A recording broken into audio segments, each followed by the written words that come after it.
All right, all right, all right.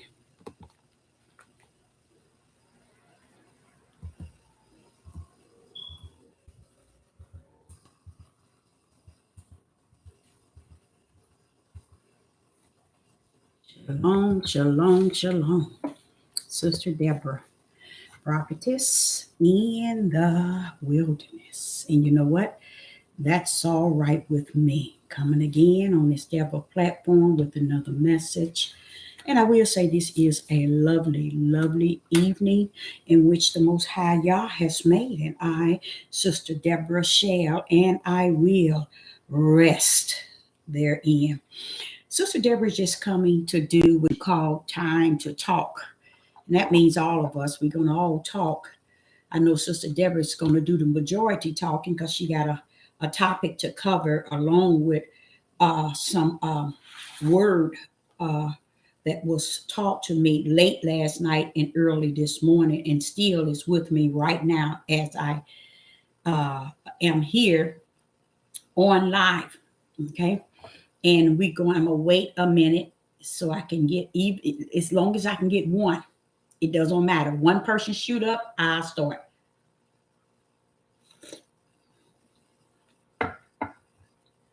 One means a lot to the Most High Yah, and I know that it means a lot. He told me.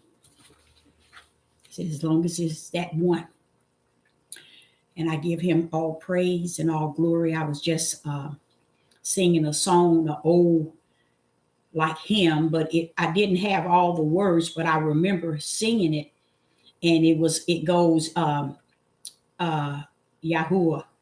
Yahuwah, I never forget what you've done for me. Yahuwah, I never forget how you have set me free. Yahuwah, I never forget how you've brought me out. Yahuwah, I never forget. No, never. Yahuwah, I never forget what you've done for me. Mm-mm. Yahuwah, I never forget what you've done for me. Yahuwah, I never forget what you've done for me. Yahuwah, I never forget. No, never. How can I forget what you've done for me? Praise the mighty Yah. How can I forget how you set me free? How can I forget how you've brought me out? Yahuwah, I never forget. Yahuwah, I never forget. Yahuwah, I never forget. Hallelujah. Yahuwah, I never forget. How can I forget what you've done for me? I can't. I just can't. How can I forget how you have set me free?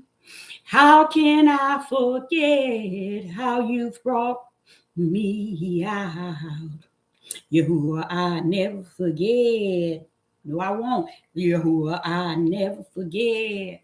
No, I won't. Yahuwah, I never forget. No, I won't. Yahuwah, I never forget. Praise the mighty Yah. And I was singing that and I was just thinking, you all, it took me all the way back to a little girl. And it brought me all the way up to today and how I can't forget what he's done for me and how he has set me free. How can I forget what you've done for me? How can I? How can I forget how you've set me free? How can I forget how you brought me out? Yahuwah, I never forget. Yahuwah, I never forget. No, I won't. How can I forget? I won't. So I just been singing that in the last hour, and it's just still in my spirit. And I just give the Most High Yah all praise and all glory because He did something awesome to me last night. Yes, I didn't get to bed till late. I tossed and I turned, and I felt so lost and I think it almost felt like I was lonely, but it was just all that he was pouring out in me and through me, and it was just more than I can bear. That's the way I felt last night, and I was like, "But where did all this come from?" But when I look back over my life, and I tell you over and over, hello, everyone in the live chat. I tell you over and over how the things that he's shown me, the things that he's said to me, and how he has given me so much insight. And you know what? When he said his thoughts are not our thoughts, y'all believe that his thoughts are not our thoughts. When he said his ways are not our ways, you got to believe his ways are not our ways. Because what he shared with me last night is when I was lying down, I was listening to this, and it was 3 hours. I was just listening to these Europeans break down some things regarding Christians and regarding the Catholics. And I thought about how Yah had revealed to me these things in which they were talking about. I was like, but Father, you taught me that. You taught me that. And the things that they were saying, I was like, but Father, they saying what you taught me that. And these were scholars and people who have done the study for back in 1700s on up, 1500s on up.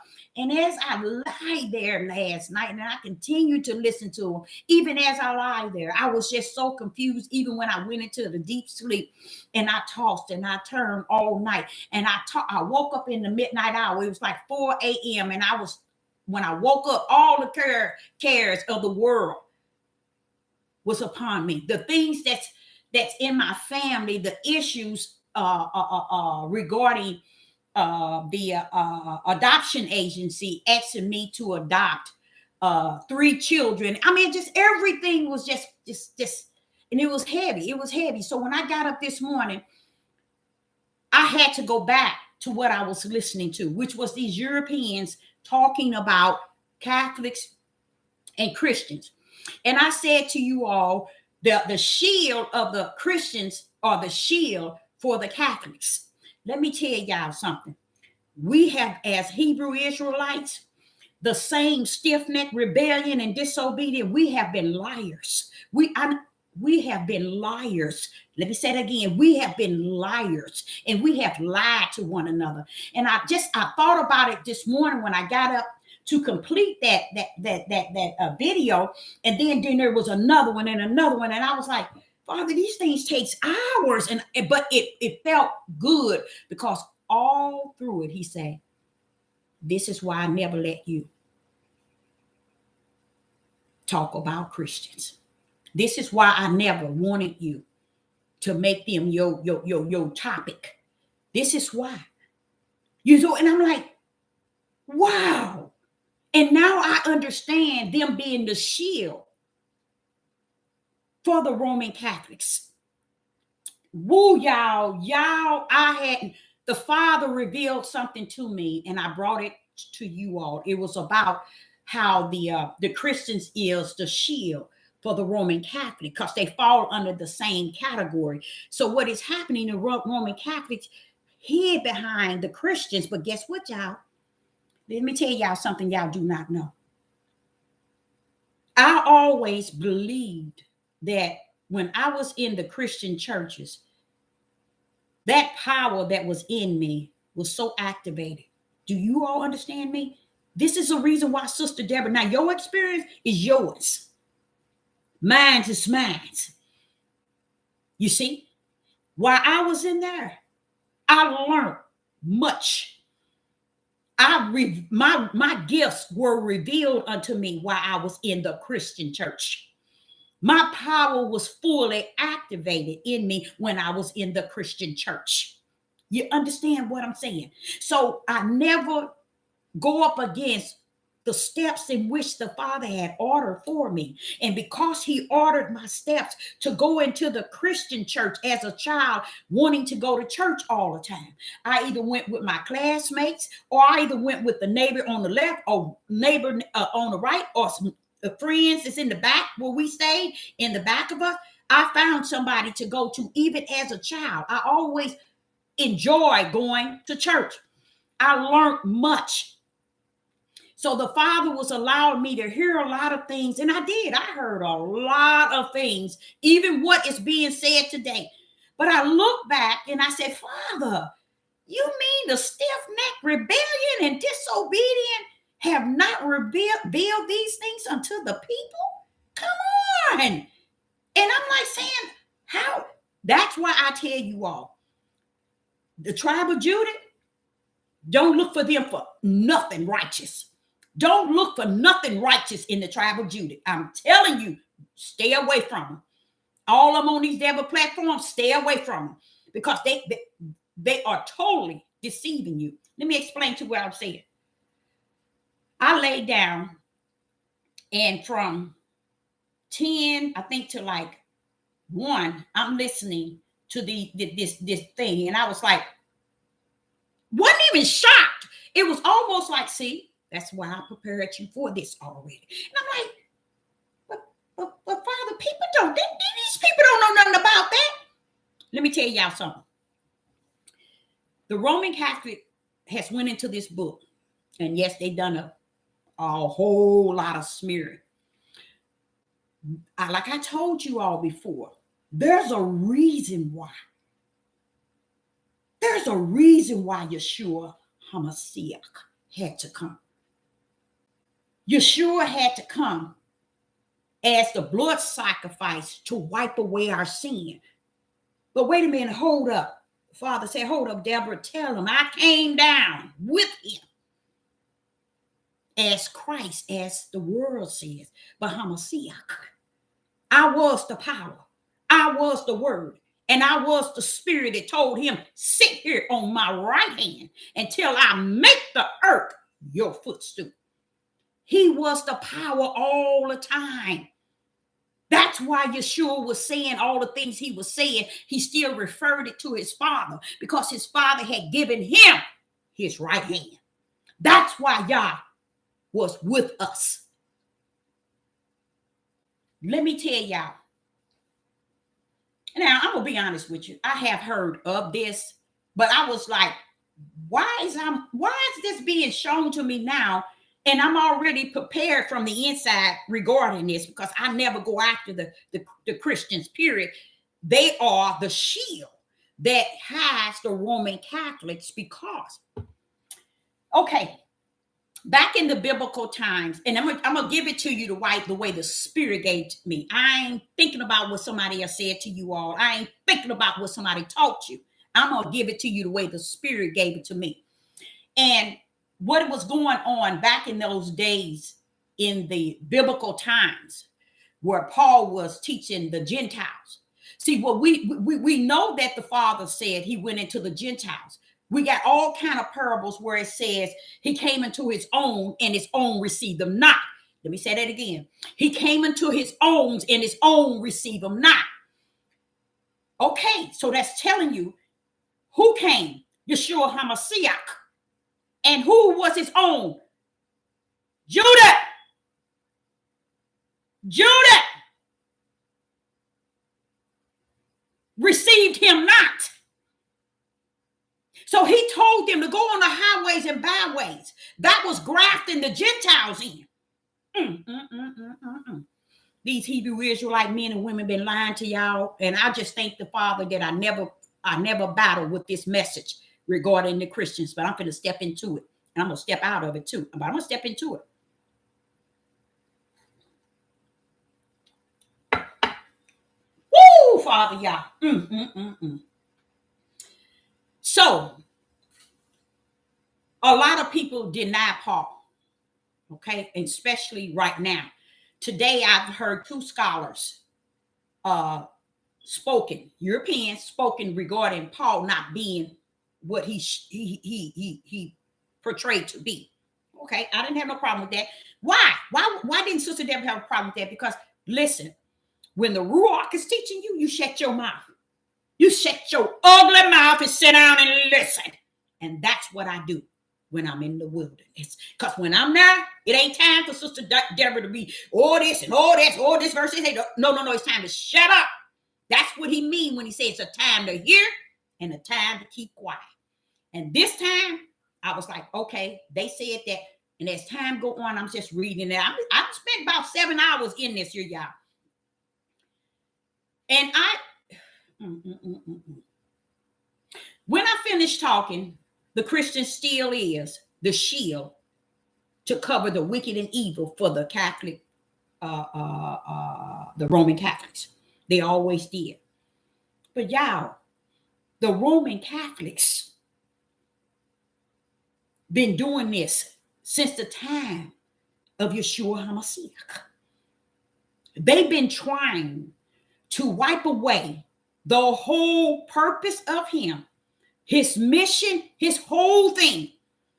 Satan has orchestrated the Roman Catholics to be able to have such great power to way back in the 1700s and the 1500s. They already knew what y'all trying to figure out today. The Christians, the Gentile Christians, let me say that again. The Gentile Christians were fighting for their lives because they wanted to hold on to the mission of Yeshua HaMashiach. No, they might not have had the fullness, but they had something back in that day. Because guess what? The Roman Catholic was killing them by great numbers. By great numbers. Who were they? Who were they? It wasn't the Jews they was killing. No, they were killing the ones that were claiming that they were Christians. They've been lying to y'all. They've been lying to y'all. I remember, I think I probably did 6 or 7 videos saying to y'all, y'all got y'all experience about what y'all experience in the Christian church. That's on y'all. But mine has never been bad. Mine have never been bad, baby. Never. I can't sit and say, and just like I say on places I've went to where people treated me a certain way, no. I never stepped in that realm. Like I said, y'all said he had a hedge around me. That could have been it. But let me tell you what I learned within 7 hours. I said, you know what? That I knew. I knew it without knowing it. Let me say that again. I knew it without knowing it because I remember saying to the Father in the wilderness, what's this thing about these Gentiles getting grafted in? What's this? And they just, all they have to do is just believe. Y'all, I had an issue with that, whether y'all knew that or not. I had an issue with the idea of the Gentiles being grafted in just because through just believing. That was just too heavy for me. For these Gentiles to be grafted in, just believing and they get grafted in. Not after all the things it said that we went through and all they have to do is believe it. I went to the altar of the Most High Yah. And he had to stand me all the way down. He had to tell me, you stand down. And in that process of me standing down, I was able to understand what he was saying. He was saying to me, Deborah, they came down with my belief. They came down with my faith. That's what the Gentiles came down with. Those that came down with belief and faith, they're going to come back to me with belief and faith. That's how they got grafted in, through the word belief and faith. But it's not the word belief that you think. It's not the word faith that you think. It's the faith that was branded in the heavens on them when they got down here. They're going to return back to which they come from. That's how they got grafted in. Now watch this. And I'm like, okay, that makes a lot of sense. Now that makes me understand. They don't just have to go around saying, yeah, I believe, or I have faith. He said, never, Deborah, is it what they say out of their mouth. It's who they are in the inside, who I send them down there, down to the earth to be. He said, it's not because they say they believe. It's not because they say they have faith. No, it's what's branded in them. That's how they got grafted in. So he was telling me they were grafted in before the foundation of the world. But the only way they could be grafted in was through Yeshua HaMashiach, when he come on the scene where they grafted in. They were not chosen as on the earth like we were as children. They were still just Gentiles. But when the blood sacrifice came down with the power of who my Father is, that activated their belief in their faith so that they can be right back to where they come from. The mission of Yeshua HaMashiach had to activate their belief, had to activate their faith to bring them right back to the bosom of the Most High Yah. So what happened? Back in the biblical days, when they come up with this word Christian, the Roman played a big role in the name Christians, but there were people who believed in Yeshua HaMashiach. They didn't believe in him. I don't know if it was the word Yeshua HaMashiach, or it might have been, but the Roman Catholics had so much power that they were traveling around to kill everybody that believed that the Messiah came and died for their sin. They were killing them, y'all, in great numbers. Now, I'm gonna be honest with you. I heard of that, but I was just assuming that was us, the true Jews. No, it was not. Now, what reason for them to lose their natural life? Because they believe in the one that came and died for their sin. Why were they losing their lives? They had women, children, men been set on fire alive. The way that the Roman Catholic killed those people was off the chain.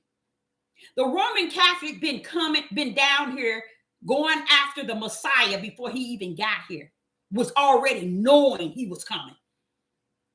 That was I told you all, the way y'all taught me was they are, the Roman Catholics are Satan's right hand. Okay? Yeshua, Yeshua, let me get that right. Yahuwah's right hand power is HaMashiach. Satan's is the Roman Catholics. They call them Judaist. I don't know what some other name back then, but let me tell y'all, Sister Deborah had no idea. All I took was the word of Yah. And don't ever estimate that the word of Yah is not Yah himself. All this mess people are teaching y'all is not the word of Yah. The word of Yah showed me today that the Roman Catholics started way before 400 years before we even got here, baby. Before we even was cursed to come here. The Roman Catholics was already beheading and burning up women and children alive because they wanted to take on the belief that the Messiah came and died for them. Anybody caught believing it got set on fire, got beheaded, women and children in it all. Who were those people? Come on now. Come on. You see what I'm saying? Ashley was saying that these were people who didn't know, they knew about the Messiah dying for their sins. That was as much as they knew. And they were also all nationalities. Mostly of them, majority of them were Gentiles. That's why the Roman Catholic wanted to take over them. And if they didn't do what they said, they killed them. I'm going to tell y'all something else. When I was a little girl, I had been in the 5th grade. I brought a book from the library because my dad used to always talk about how white people is racist and so and so and so on. When I went to the library at school, I bought a book of white supremacy. It was about KKK and slaves and all of that. That book showed us as slaves, but it showed who was slaves before we were. You see, there were Gentiles that were slaves, and KKK the Ku Klux Klan, all of them, they killed them first. Those were some of the ones who believed that the Messiah came and died for their sin. They killed them. That's what they were doing. They were doing it as well to the Gentiles. You see, I know they don't tell y'all this. They do not tell you all. There are many people that lost their lives. And here we are saying what we done, what happened to us on the ship. What happened to us before we was on the ship? Did not he give us the land floating with milk and honey? And our forefathers were where? They were in the land, the wilderness. Were they without certain things? No. He still took care of them and they died in the wilderness. But he allowed their children to go to the promised land, which he had promised Abraham, Isaac, and Jacob. So who are all these people getting killed? Because they believed that the Messiah came and died for their sin. The Roman Catholic been battling in this thing, you guys, way before 400 and 500 years ago. They've been battling the power. They won the power way back. That's why they're so powerful today. I mean, they covered them from everything. They are the power of the let me get that name. It begin with an M. More Masons. I think that's what they were saying. They are the power by all of that. And as I was paying very much attention, I learned where Satan is. I learned his moves. I learned that no wonder you're so powerful today. You've been doing this a long time ago. A long time ago. I couldn't get how the Roman Catholic got so much power. And what did Sister Deborah tell y'all?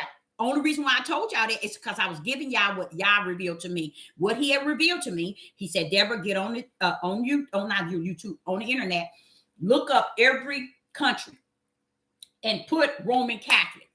And every one I looked up had millions, even had headquarters over in China. In Europe is one of the main headquarters. Iran, Iraq, and they found out that the Roman Catholic first connection was, guess who it was? Iran and Iraq over in that country. They was their first. They joined. Then British was connected. See, we've been bent. And I can see why y'all say that, you know, he only got a certain amount. I can see why now. Because the truth be told, we in the year of 2023. It's over. And I told you, the tribe of Judah don't know no more than they left from their right. Because I'm sitting here saying, okay, now, Father, what's this deal with this here? These people were talking all this time. Like I said, I went to bed, laying on the side, just listening to this. As I was listening, the Ruach was teaching me. He was teaching me.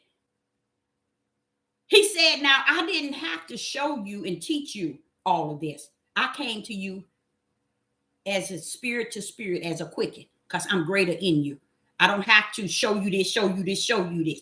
Just like this book. He don't have to give me this book to give to you all. Greater is he that is in me than he that is in the world.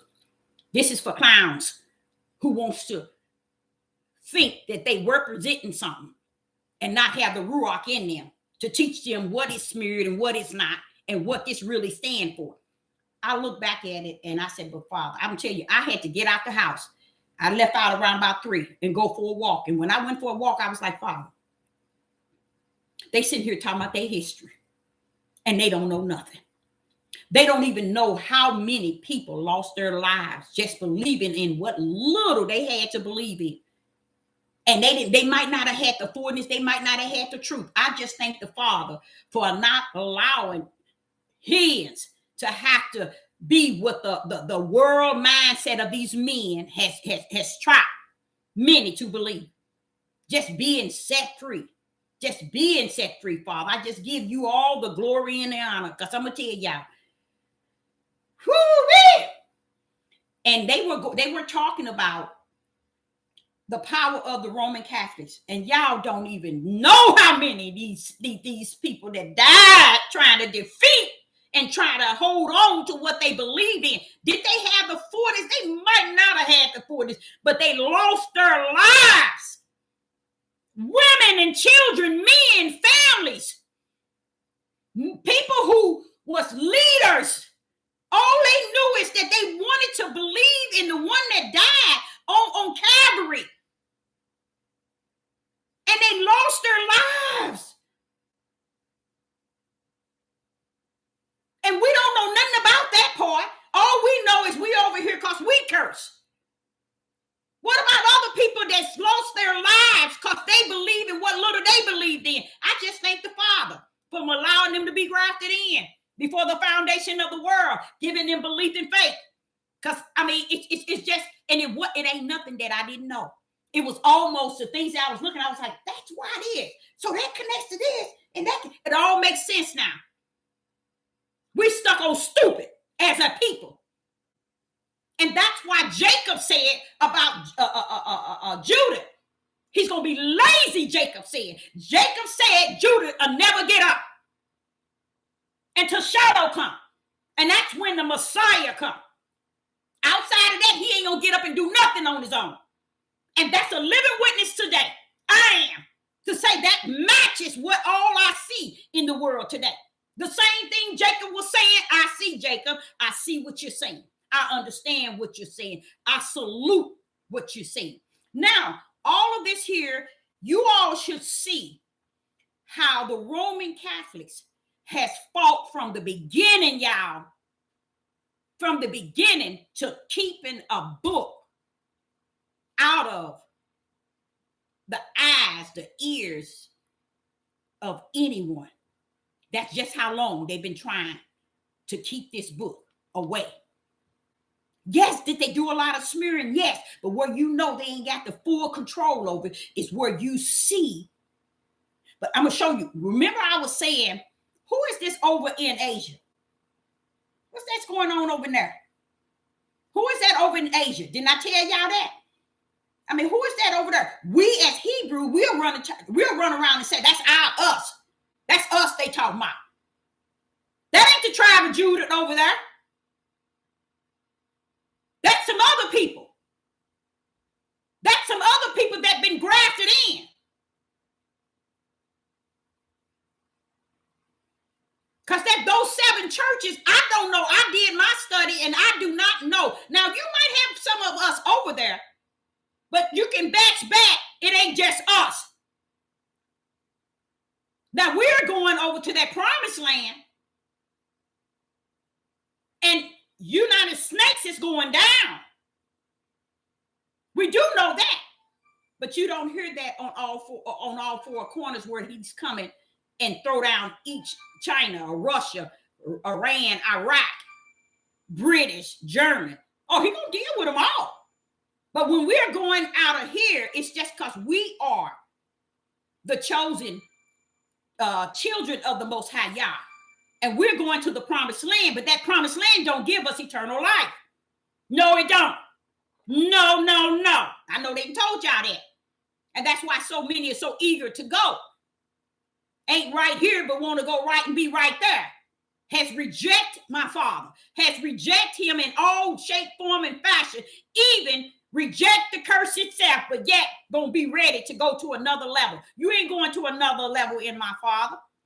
When you reject that curse, now one of them who have rejected the curse of Deuteronomy 28, you won't be stepping out of this land. You're going to be in this land. Because you already disrespect the idea that he told you it was you I cursed. Oh, no, they cursed us. They did. No. I got that in control.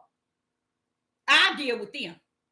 But I want you to recognize. No, they ain't gonna recognize that's his mighty hand. That's his right hand stretched out arm who brought us to this level where we at because of who we are and who we were and who we still is. But just to learn all of this, you guys, as I said to you all, and I'm going to say this today before I start this topic here. If you do not have the Holy Spirit as a teacher living in you, I don't care how you study this book. I don't care how you precept it, line, little here, little there. When I went on my walk today, he said, Deborah, you know all those ones that go grabbing all these books, talking about it's lost and they've been taken out. I said, Father, it's impossible. He said, it is impossible. Because if you, y'all, let me tell you, there has been so many word and book created. It is off the chain. You don't know who's who and what's what. But the people of that's the chosen of Yah, he said, if it was so, it will fool you, Deborah, but it ain't gonna fool you because you is chosen. See, it's only those who are not going to be fooled that can see this to be lesser than the Ruach HaKodesh.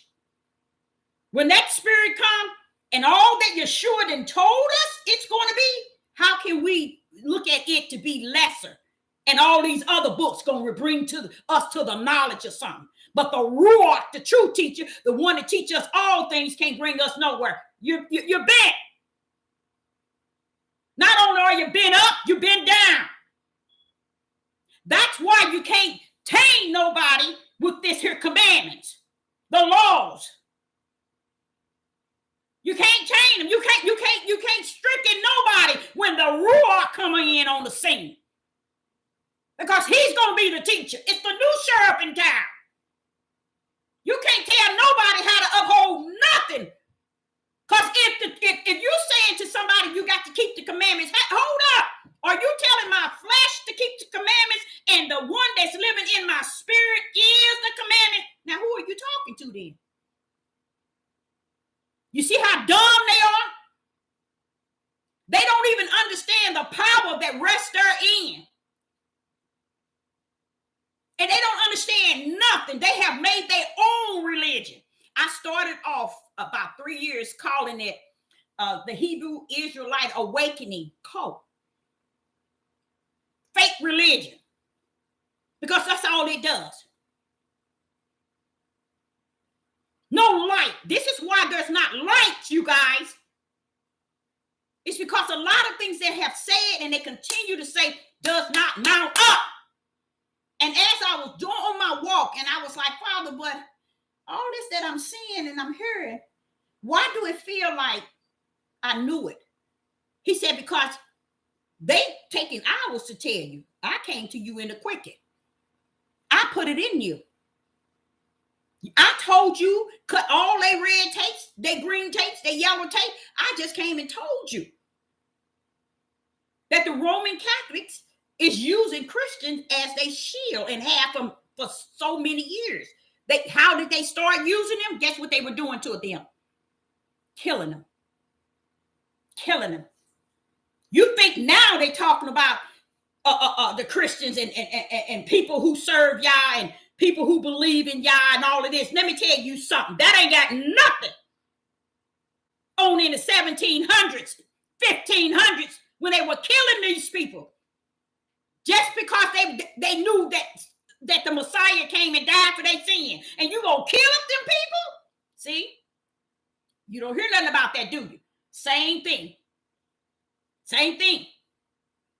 See, we don't take heed to none of that because we want our own way of seeing things and understanding things based on what some stiff-necked, rebellion, disobedient people have taught us, and we done took toward what they say over the Ruach HaKodesh itself. And that's why we still stuck on stupid. And that's why you don't see now one of these men nor women talking about the end game in Deuteronomy 28. See, that's going back to this tribe of Judah. Who really is this? Who is this tribe of Judah? Who is this tribe of Judah? Y'all need to really do some deep studying. Because they are the stiff-necked rebellion and disobedient and the whoremongers. People of much sin. Because as I was asking the Father, I said, well, Father, you mean all of this took place before even the 400 years we were over here? Yes. There were people losing their lives, families, women, children, men. Many Gentiles lost their lives. Many. And don't tell me nothing about they lost their life because they served the Jesus. Many of them lost their lives. And I sat up for a whole 2 hours listening to this man, not using the word Jesus, but only using the word Christ. And it just done something to me. I said, wait a minute, Father, this man using the power. And he was breaking that thing down. A Gentile, breaking that thing down. And that was like in the 200s, the year 200, breaking that thing down in the history of what was going on way back and using the power of Christ. See, when you get the messing up from the floor up, it's okay. You can mess with Yeshua. But when you run up on Christ, you in some trouble. You in some trouble. And a lot of people don't know that. Even the Hebrew Israelites, they'll use Christ quick, but they won't use Yeshua. Well, wait a minute, hold up. What makes you take Christ? That's the power. And they too ignorant to know it. They ain't giving up that power. They know something is in Christ. They ain't giving up that power. And I sat here, when I first got on here on YouTube, first thing I was looking, I said, well, why did they take it? They say Yeshua is the white guy, but they take the word Christ and use it. What's going on with that? Why do they accept Christ, but they don't accept Yeshua? I mean, they don't accept Jesus as the white, but then they take Christ. I thought, should it be just Yeshua HaMashiach, the Messiah? Come on now. That just shows you how really bent up and down they have been for quite some time. There is a form of hate in the Hebrew Israelite movement. Yes, there is. And that hate is keeping them from spirit and truth. That hate is keeping them from the light. Because I sat back and I said, you know, those people was getting killed like that, Father. He said, yes. I said, Father, but that before we even got over here, we was in the land of milk and honey, and they were getting killed. They were getting killed because of what they were saying. You see what I'm saying? When Yeshua came on the scene, it wasn't, they've been killing them since then. Now, who is these people they killing? It wasn't the tribe of Judah in the house of Israel. We've been warned all the time. But it was also Gentiles being tortured and killed for what they believed in. Way before, after Yeshua HaMashiach, that's when they were all murdered. But from what I heard, the Roman Catholics was trying to kill people before even then, and they weren't the tribe of Judah in the house of Israel. They've been killing up people. They've been trying to claim their power for so long, and they did it. And it showed you where it started. I said, Father, that was so long ago. And I'm like saying, why don't you hear the so-called wannabe scholars and the learned so-called, because they don't want to learn nothing but hate. They want to teach their own people how to hate and dislike a different race of people or Gentiles or heathens. The heathens need to be disliked. But I'm just still saying, but you got to do your, no, I ain't even said do your search. It's over.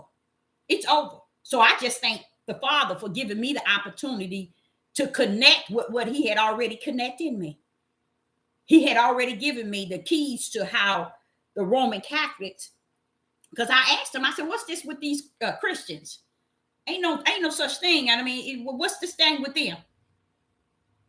What's this thing with Christians? Because you have to, I'm going to show you where you got to put the pieces together. Why are the Christians being prosecuted today? I know we as the tribe of Judah, oh, they doing it to us. They bothering us. They taking, baby, they've been taking from you since that curse started. So stop lying. It's going according to the curse. Ain't nothing going on with us outside the curse. We just lying about the Father. And we lying on him. We have not accepted the curse. And how we do it, we lie on others instead of seeing the curse for what Yah has allowed to come up on us. Instead, we said, oh, they doing this to us, they doing this, and they doing this, and white and black and red and green. We say all this to keep people blind from the reality. That's why we haven't changed, you guys. That's how we weren't able to unite and come in one. That's how we weren't able to give and gave to one another, care for one another, clean our communities, be together, work together. That's why we still got to look at how ugly we've always been. And all that'll take you way back to the beginning if you really want to tell the truth of the whole matter. But they don't want to take you there. They want to take you to all these other books, to all these other ones that's talking that don't do nothing for you. Just enough to turn you away from truth so you won't see what's really going on with us as a people. So you can be running around here acting like they are and never coming to any light, never finding the narrow gate, never knowing where it's at. Keep running into the broad gate saying, ooh, I like it over here. So I learned so much, even to the point where he says, that's why I told you when you was a young girl that I was going to be your teacher. Because when I saw all those books changing over, all these books changing all over. I'm talking about the even the Bible, just all kind of books changing, and they put in here, and then the Roman Catholic, which is Satan's right hand, it pulls on up, and it's able to kill off all these here men that were scholars who was putting this book together and this found scroll together. They were going under and killing them, taking it and making it what they wanted to be. All these here lost words and all these verses and all these pages and all these messages, y'all need to sit your tails down. That's why the Ruach had to come. That's why the Ruach says he's coming to teach you all things. Because all things is off balance. All things is out of course. The whole world is out of order. Now, how dare you stand around and think that you're going to bring order? Because you can precept and line and little here and little there. You can go into Torah, you can go into Greek, and you can go into Hebrew. Your tail better go to the Ruach HaKodesh if you got a chance in this day and time, which I don't think you do. Because you didn't destroy many people going in the wrong direction. So you're going to continue to go in the wrong direction because you don't want nobody to know.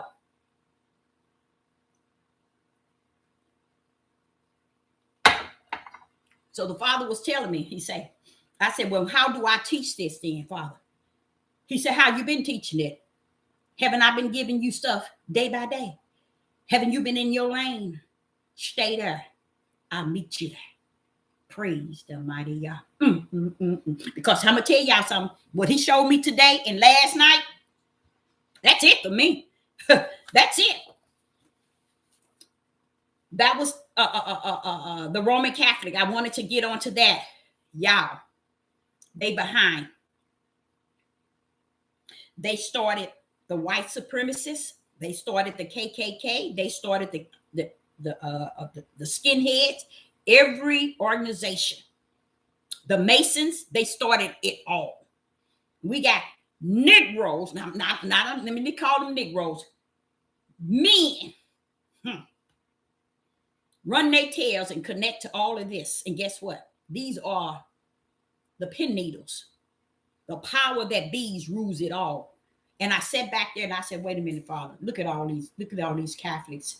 They're showing you and telling you all the things the Catholics have done. And I said, I just count myself blessed, y'all. I count myself so blessed for the Father to come to me in one day. And it wasn't even the whole day. And gave it all to me in a quickie. He said, Deborah, it's the Roman Catholics behind all this power. I said, so Illuminati and the elites I've been saying for years, they are the little man. The Roman Catholics has been behind it. And guess what? They were talking about how they brought in the Pope. They brought in the Pope, and the Pope didn't want to come in, but he had no other choice.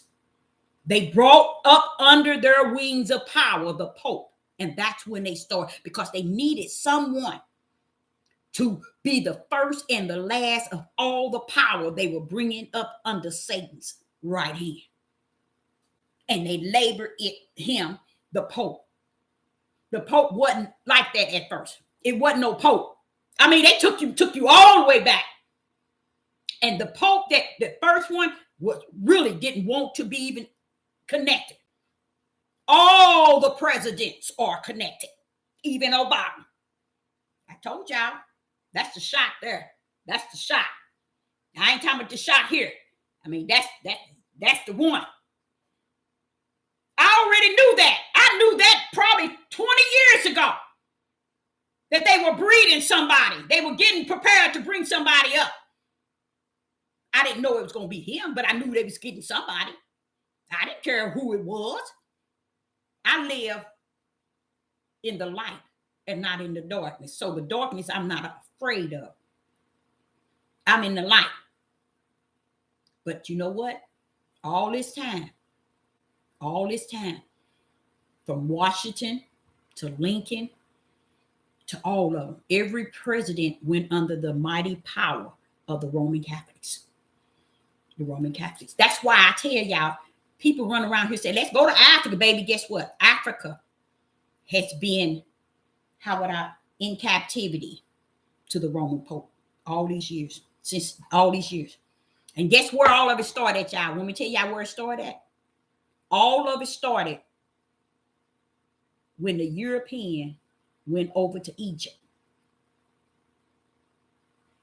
But when they went over there, they went with an army. And they started there in Egypt. And they got the people so afraid. When the people got so afraid, they let them in. But when they got so afraid, it's because the moment one of them didn't do what they tell them, they wiped them out. Quick! That was the Roman Catholics. And they started in Egypt. So you want to say the Egypts were dark skinned? I don't give a rat's behind what skin they are. The Europeans, I told you, that's their main headquarters. I told you. And guess who connected to them? Who joined them? Iran and Iraq. They in it together. British, German, all of them. They didn't have no other choice. Because every time I look at Hitler and I say, look at that nutcake, I say, that's a sad sight. But then I thought, since the father told me German, even though I knew this was probably a year and a half ago, but the German, because they said, and I heard it, I don't know if it sounds just like Hitler. He said the true Jews, they have lied. The true Jews are the people of Jerusalem or something like it. He said it. It's his voice. And it's been longer than a year and a half. It's probably been about 3 years, because when I first got on here, people were saying, listen to Hitler tell who the true Jews were. And that he did. He announced that those that he killed weren't the true Jews. But see, don't forget, that power, the Roman Catholic, they've been the power all the time. They've been the power all the time. They had, and just imagine if you going way over in Egypt, you was conquering Africa then. They always had Africa in their control. The Roman Pope run Africa. So when you think Russia giving Africa something, sit your tails down. When you think China giving Africans something, sit your tails down. They all in it together. This Roman Catholic power is one, and it is the right hand of Satan. And guess what's so sad? They took it back 1500. And I'm like, wait a minute.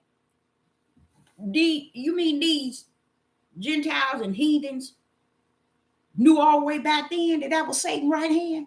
How did Father, you just told me less than 6 months. How is it that he said, Deborah, that's just showing you. We as a people are messed up from the floor up right here. Because our people keep lying.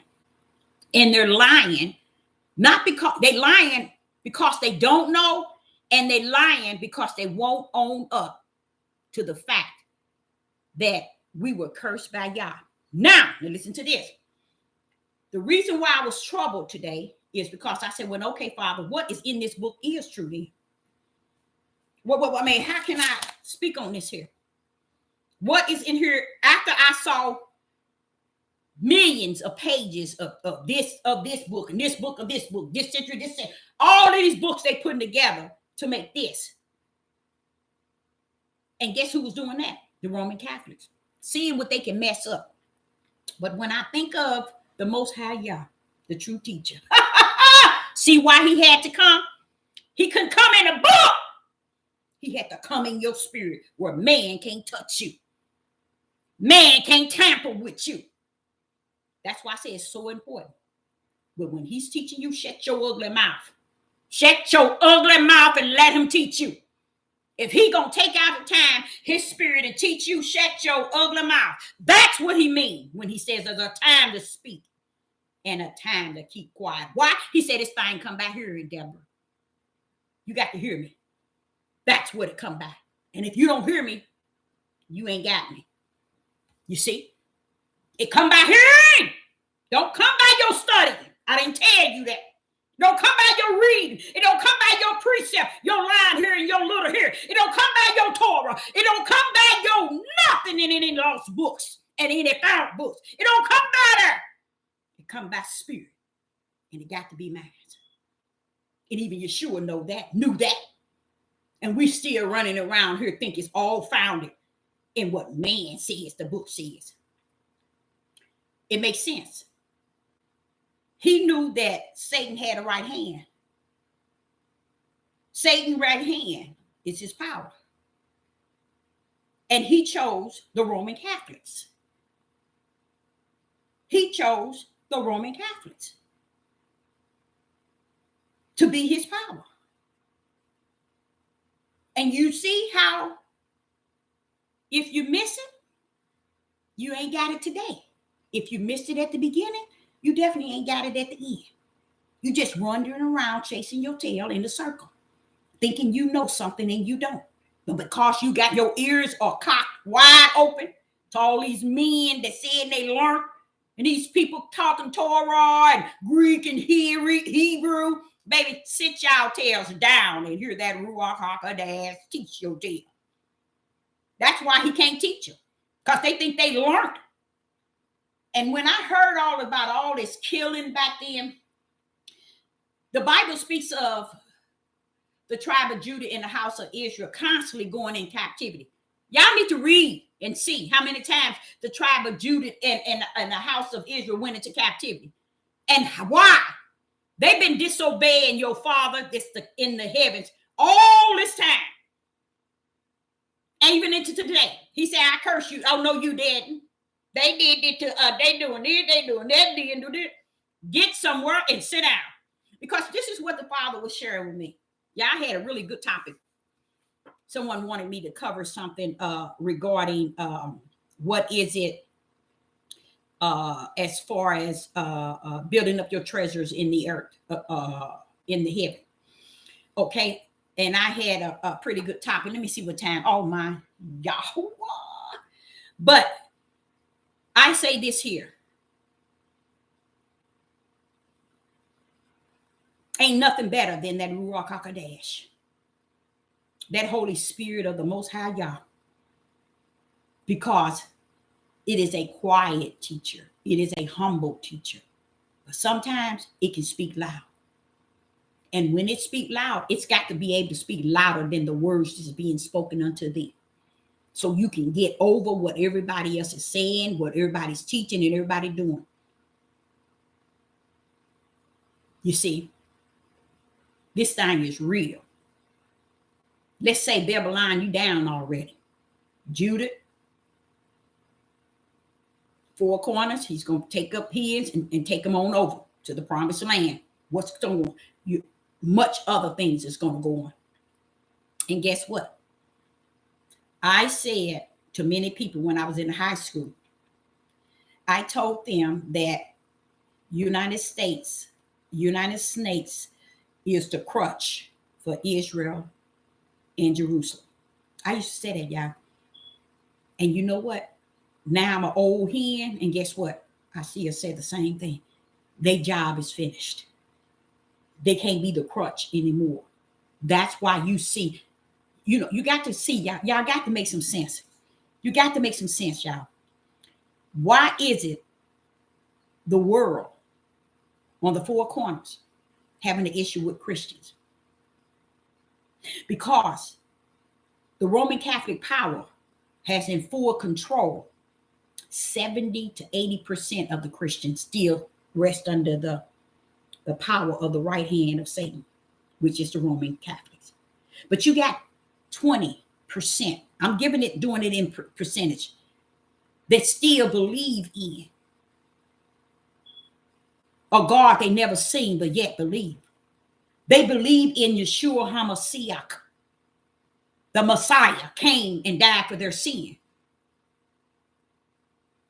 And they're running around here with their head chopped off trying to understand, well, wait a minute, why everybody's against the Christian? Why?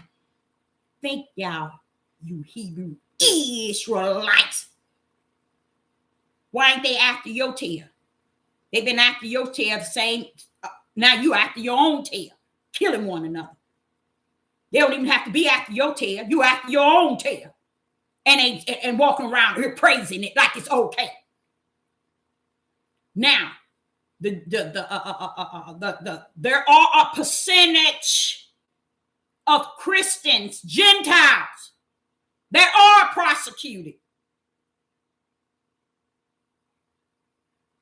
Why are they being done this way in such an hour as this? Because way back in the 1700s, they were also prosecuted for the same way they are now. Who is that? The power of the Roman Catholics. You think that they trying to bump you off, Hebrew Israelite? How in the rat's behind is the Roman Catholics and the whole world after you when y'all already got you? He already said in Deuteronomy 28 end game, until you are destroyed. Tell me who's going to destroy you now?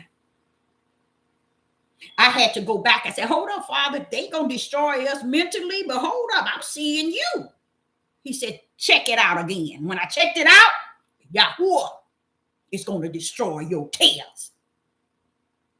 So what is it the world going to do to you round about now?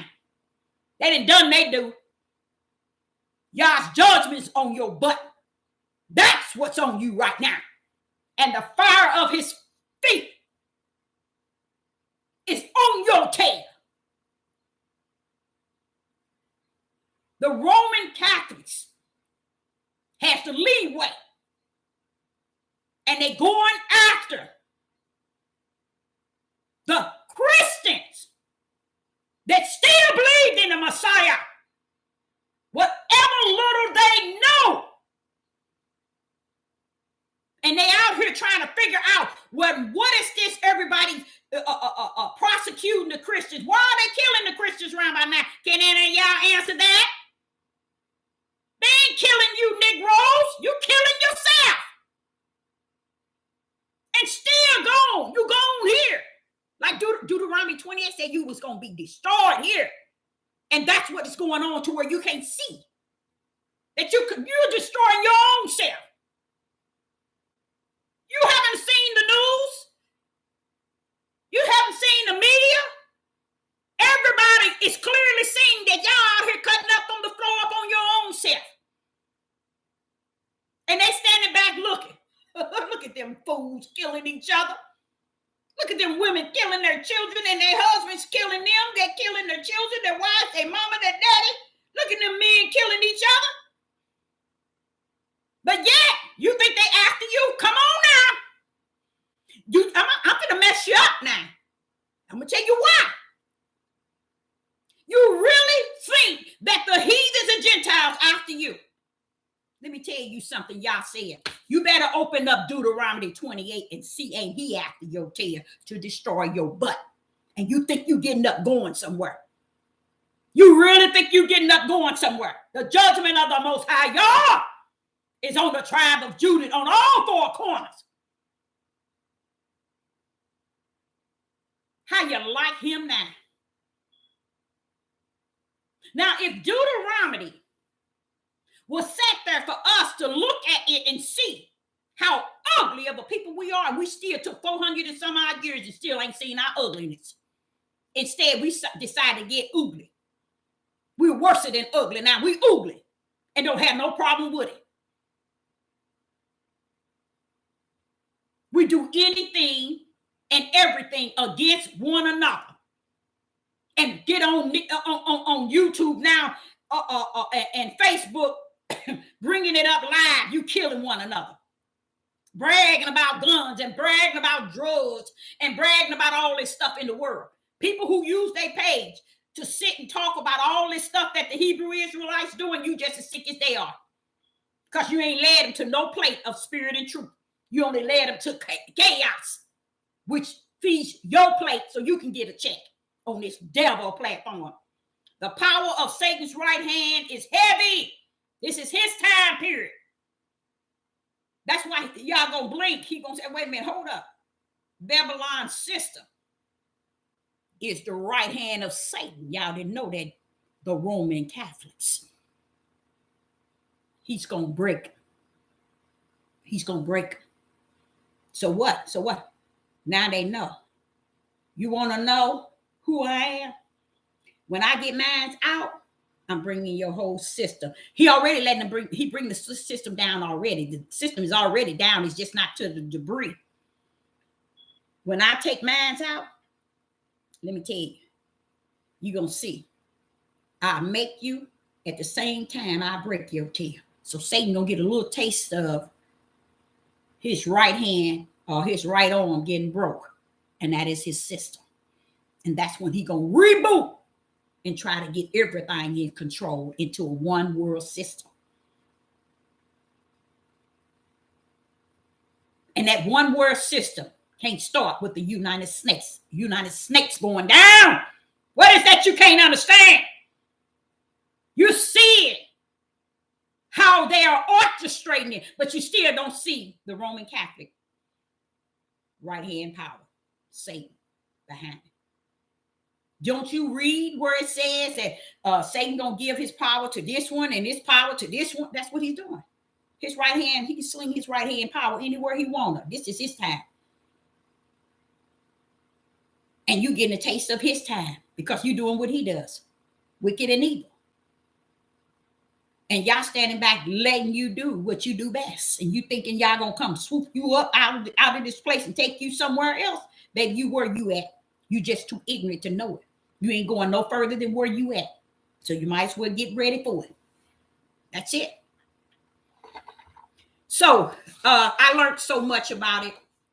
And even though I'm sitting here telling you all about it, it's still kind of scary because it's so scary to the point where it's time to not believe nothing no one said. You can't believe it. Unless that ruach comes speaking your spirit and truth, don't believe it. Don't believe, Sister Deborah, if that spirit is not speaking to you. Don't believe, Sister Deborah, if that spirit is not speaking to you from the inside. Because what you're seeing on the outside, y'all, woo-wee, that's why I feel it. That's why I tell you, I can see what's going on and I can feel that thing. You know why? I see it. He revealed it to me. But along with me seeing it and feeling that thing, he gave me the spirit of endurance and long suffering. So I can stay in my lane and keep it going on. Okay. So let's tap in a little bit on Matthew's. We're gonna go into this. Someone was talking about how do you let's talk about let's first go to Matthew. And also I've been checking on that Zoom so we can all come into one, where everybody can be live. Okay, so I did a lot of information and searching, and I set it up. Now I'm going to learn how to do it, and instead of us just going speaking in the live chat, we're going to be speaking live, okay, where you can see each other. Okay, so I am working on that. Okay, someone mentioned it to me, and I said, let me get on that to see if that's something that I think that might work. Okay, let's go into, someone else asked, can we talk about how we build up the treasures in the heavens? How is there? And I'm gonna tell you, with Matthew, Luke, Mark, and John. They spoke of it several times. Mark 2, about, but you have to be in the spirit to really understand what is actually taking place. And we're going to start with Matthew's chapter 5 and verse 3. When someone asks, how do we know how to build up the treasures in the heavens? How do we know how to build up treasures in the heavens? That treasure rests first and foremost in your heart. It's in your heart. Okay? Now, your fleshy heart can be waxed hard. Okay? But if you got a spiritual heart, that's the end that will see Yah. That spiritual part. A lot of people have, and I'm going to be honest, 99.9 has that hardened heart, that wax hard. That's why they would never get and never embrace spirit and truth, nor the light. It's because the heart that he says, where your treasure is, there too is where your is in your heart. And this is why people don't want to really know where the treasure and how to build up on them treasures. They'll say it, but when it come down to putting it to act, I can't do it. That's when you got that hardened heart. It's not the heart that carries the righteousness. So we're gonna start with Matthew's. Let's start with Matthew's chapter 5. Well, I had a day today. I was doing a walk and I was like, Father, wait a minute. This is crazy. And you know what? I'm gonna tell y'all the truth. I'm gonna tell you, as I was walking and I was just talking to y'all, I was like I was the other day, and someone else had mentioned it. Father, just end this thing. Just give this thing. This place. Just get rid. Father, just get rid of this stuff. This stuff is too deep. This stuff is too deep. We're gonna go from Matthew's chapter 5, and we're gonna go Matthew's chapter 5 and verse 3. And what I'm speaking on is someone asked a question about how you build up your treasures in the heavens. Yeshua stepped down, and he did it really good, because I'm like, wait a minute, hold up. You mean to tell me you taught this back then? Where everybody been, Father, y'all? Where have people been? Yeshua laid it all out. He laid it all out for us and said it. He said it to the disciples. He laid it out. He laid it out like, hey, wait a minute. I'm on the earth telling y'all, but I'm in heaven showing you. That's what he did. He said, I'm on the earth showing you. No, I'm on the earth telling you, but I'm in the heaven showing you. And I said, Father, how could he do that? How could he be saying it at the same time in the heaven? Wow, we're gonna go to that verse. Let's go to Matthew's chapter 5, verse 3. Matthew's chapter 5, verse 3. Matthew's chapter 5 and verse 3, and it reads. We're going to first start with Yeshua. He's teaching this thing. And one of them, he said, he's giving them the disciples. He was telling them on let's start with verse 1. Matthew's chapter 5, verse 1. And seeing the multitude, he went up into the mountain. And when he was set, his disciples came unto him. I want to tell y'all something. You all might not can see it, but just hearing that, sometimes Yeshua shows that he don't even want to deal with the multitude. I noticed that throughout scriptures. That why is it when they come along, he backs up. He did it on the ship, and he did it in Matthew 24 when he went up on Mount Olive to get away from the multitude. Listen to this. Matthew chapter 5, verse 1. And seeing the multitude. Let me get up out of here. You see that? Listen to what he said. And he went up into the mountains, seeing the multitude. He went up into the mountains, and when he was set, his disciples came up to him. Him just seeing the multitude. He wanted to get away. See, y'all? He wants to get away. And I can feel that thing. I can feel that thing. It's where he's at. He know who he is in Ohio. He know where he's staying. He know his purpose. And at times he got to get away because he know his purpose for. Okay, so it says verse 2, and he opened his mouth and taught them, saying, he's telling the disciples, blessed are the poor in spirit, for theirs is the kingdom of heaven.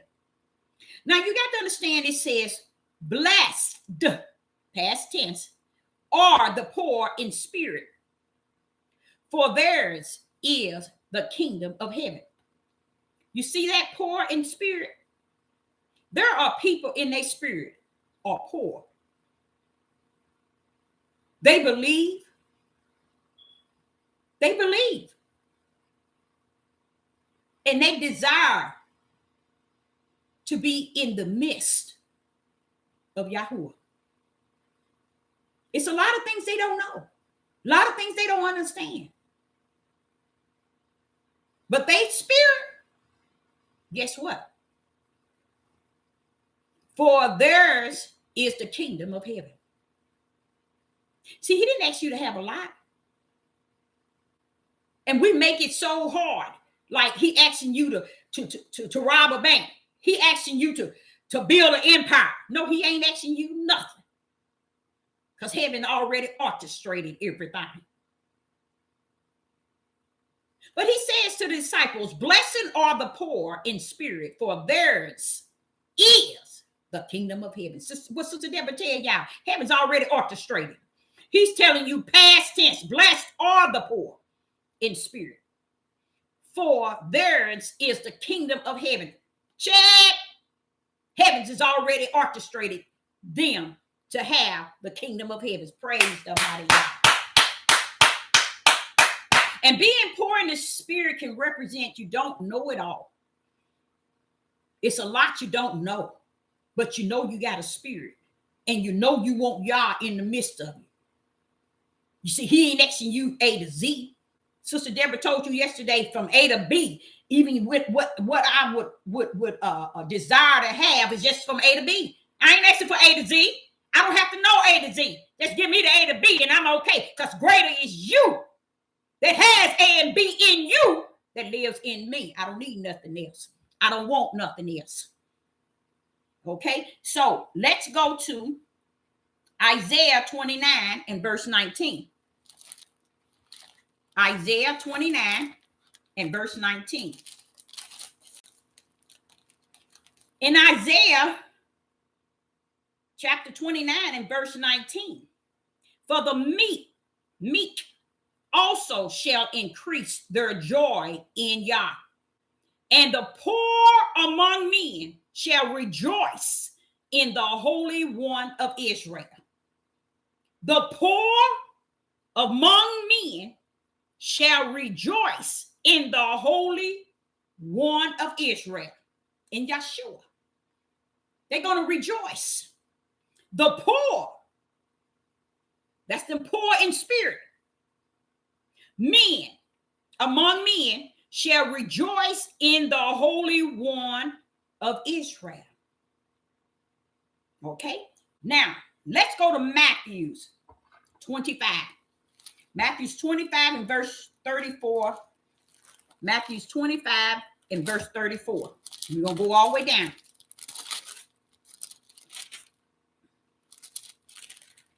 Matthew's 25 and verse 34. And it reads, Matthew's 25 and verse 34. Then shall, no, bump that up some, Deborah. Come on, come up a little bit more. Come on, we're going to have to go up to Matthew's chapter 25, and we're going to land on 32. Nope, you're going to go up to 31. Matthew's chapter 25 and verse 31. When the Son of Man shall come. Now you see what that says, y'all? Now just imagine all these years, these Hebrew Israelites talking about their awakening. They don't even understand there's a Son of Man and there's a Son of Yah. They don't even know that. Still to today, year 2022, 23. And they sitting here telling you, they still don't know. And Yah is not going to let them know.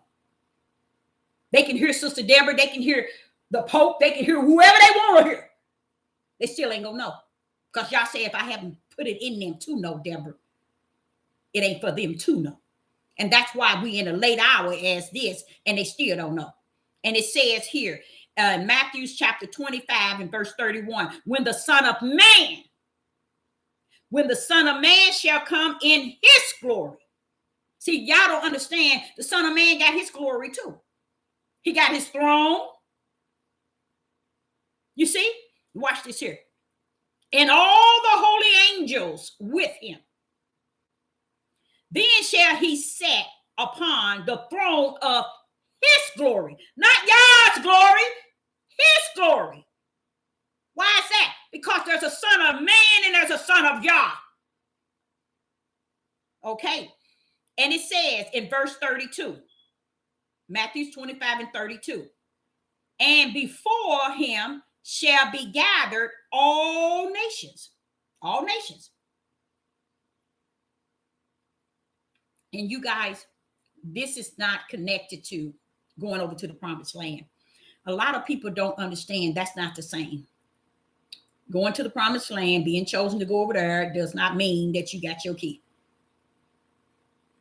Okay, so verse 32, and before him shall be gathered all nations, and he shall separate them one from another, as a shepherd divide his sheep from the goats. Okay, so you see this here Illuminati sign, this wicked evil sign around Beyonce, Jay-Z, and all these one who have and Dwayne. I don't know if y'all see how they boosting his son. He's still a son. He's still a male. Okay, how they're boosting him all over the internet. You know, this is showing you. Dwayne, the daddy, sold his son out, and Gabby, or whoever her name is, she's been sold out as well. They decided to take on the Roman Catholic, okay, power of Satan. They're in there now. They signed their souls, their spirit over. Okay, it's no way out. There's no way out. They don't have no way out. When you see people conducting themselves like that, when you see Little Nasty Nod, whoever his name is, and Beyonce and Jay-Z and Kanye, they don't have no way out. They don't have no way out. All that stuff that Kanye did in that basketball, they did it under the power of the right hand of the Roman Catholics. That was all. That was a show that was coming out here to deceive a people. And they did a great job. Just seeing how weak we were as a people. Still weaker than weak. We the weakest link on the face of the earth. White man put a piece of cheese right here. We all go after. That's how they do on the devil platform. The moment they hear something come up, the devil put an album on and start playing the music. All of them want to go get the music and put them on their page and thinking they doing something. And ain't telling you no spirit and truth about nothing they talking about.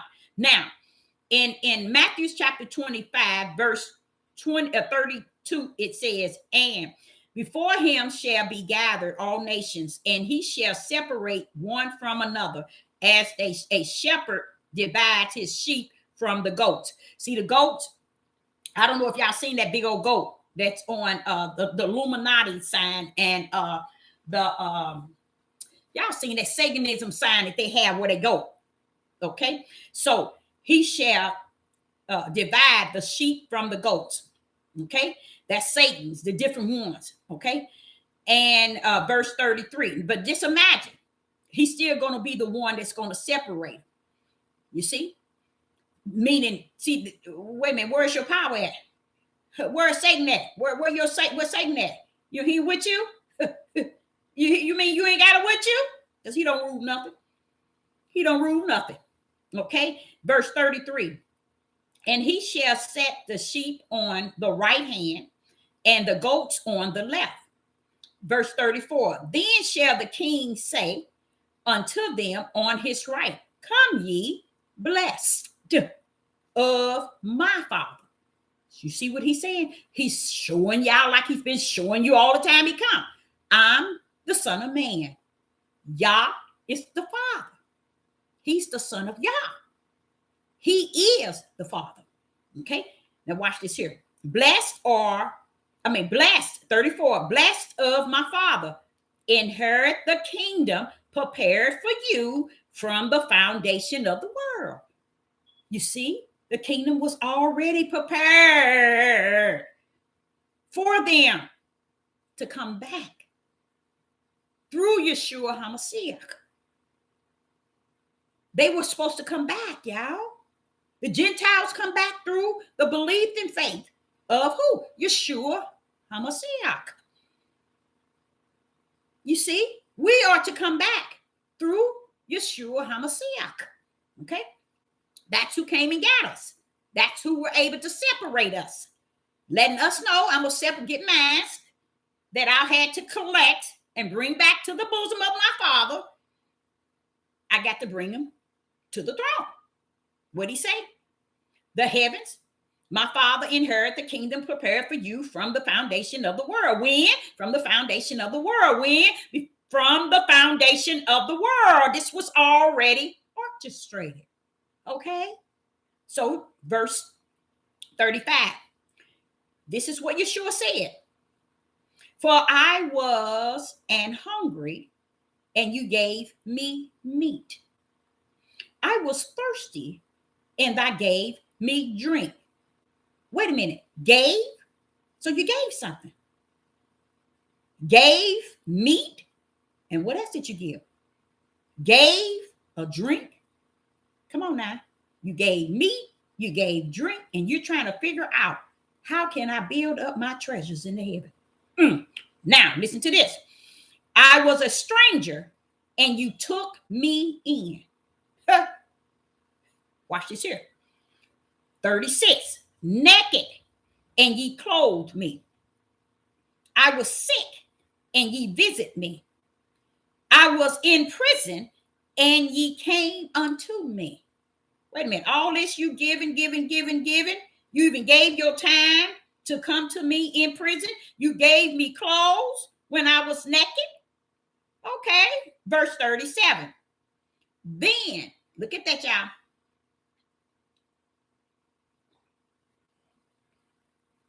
Sister Deborah have told you all time after time after time. It is a beautiful thing for Sister Deborah to know that heavens has orchestrated what belonged to him. He branded your butt before you got down here with what? Righteous, faith, belief, and fear. Now watch this here. For verse 37, then shall the righteous.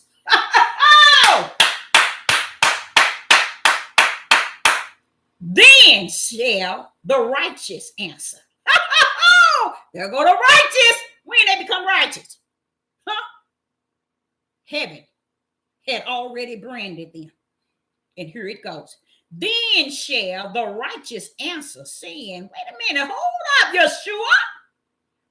When saw we thee hungry and fed thee, or thirsty and gave thee a drink? When saw ye a stranger and took thee in, or naked and clothed thee? Hold up now. Hold up. The righteous speaking now. Woo, I like that. I love that. Because it's like the righteous turned back and told the king. Praise somebody, y'all. The righteous said, when saw we a stranger and took thee in, or naked and clothed thee?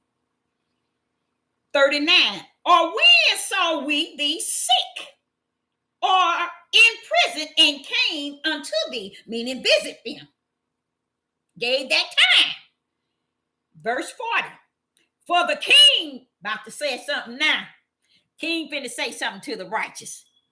The king shall answer and say unto them, verily I say unto you, inasmuch as ye have done it unto one of the least of these. He said, no, who are those these? Who was the these? The righteous brethren. Ye have done them unto me.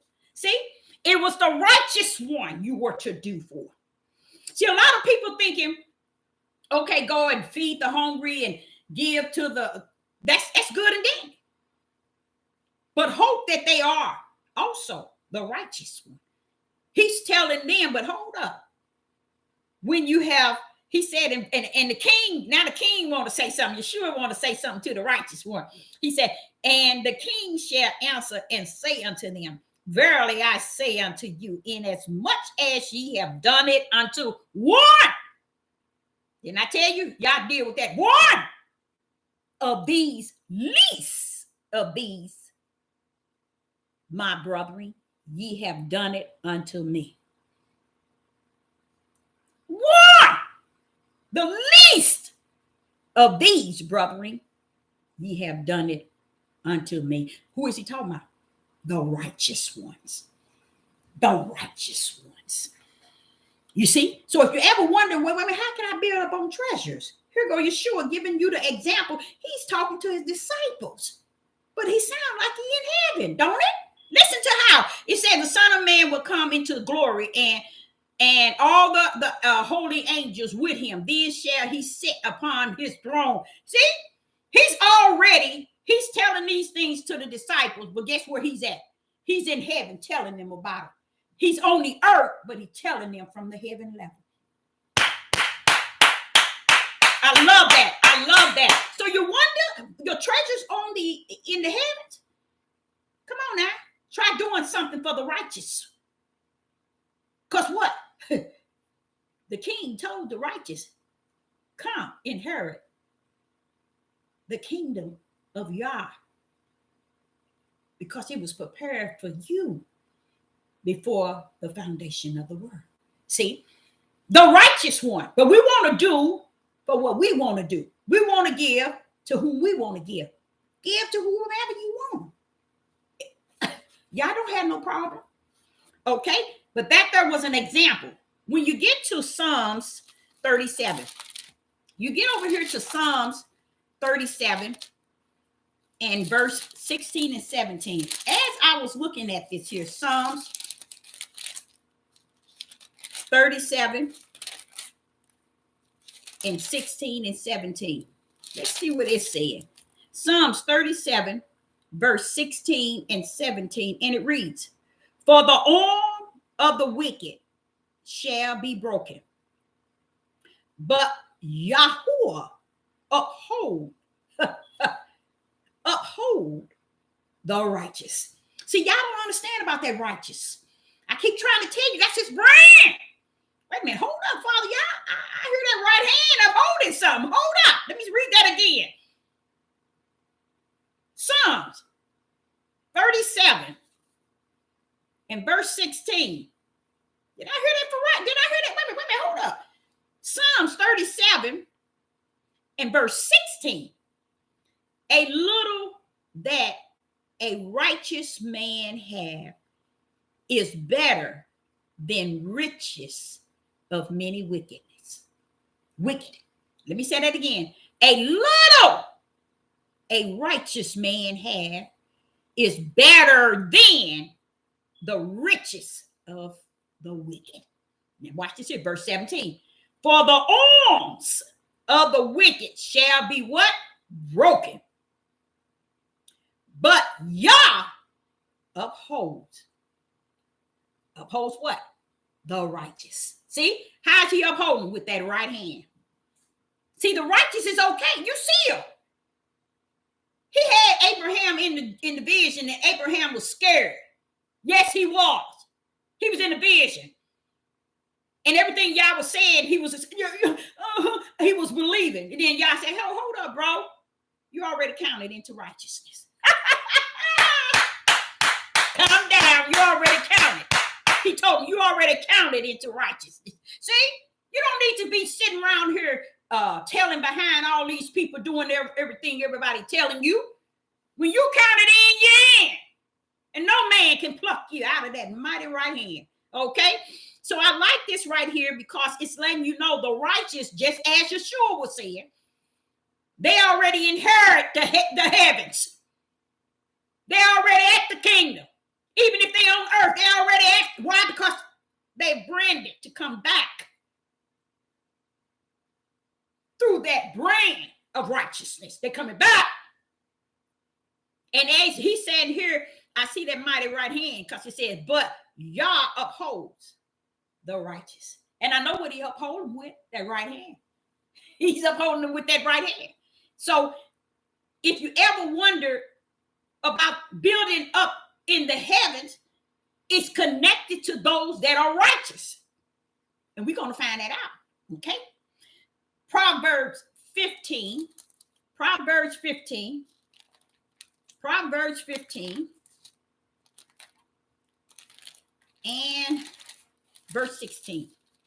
Proverbs 15 and verse 16.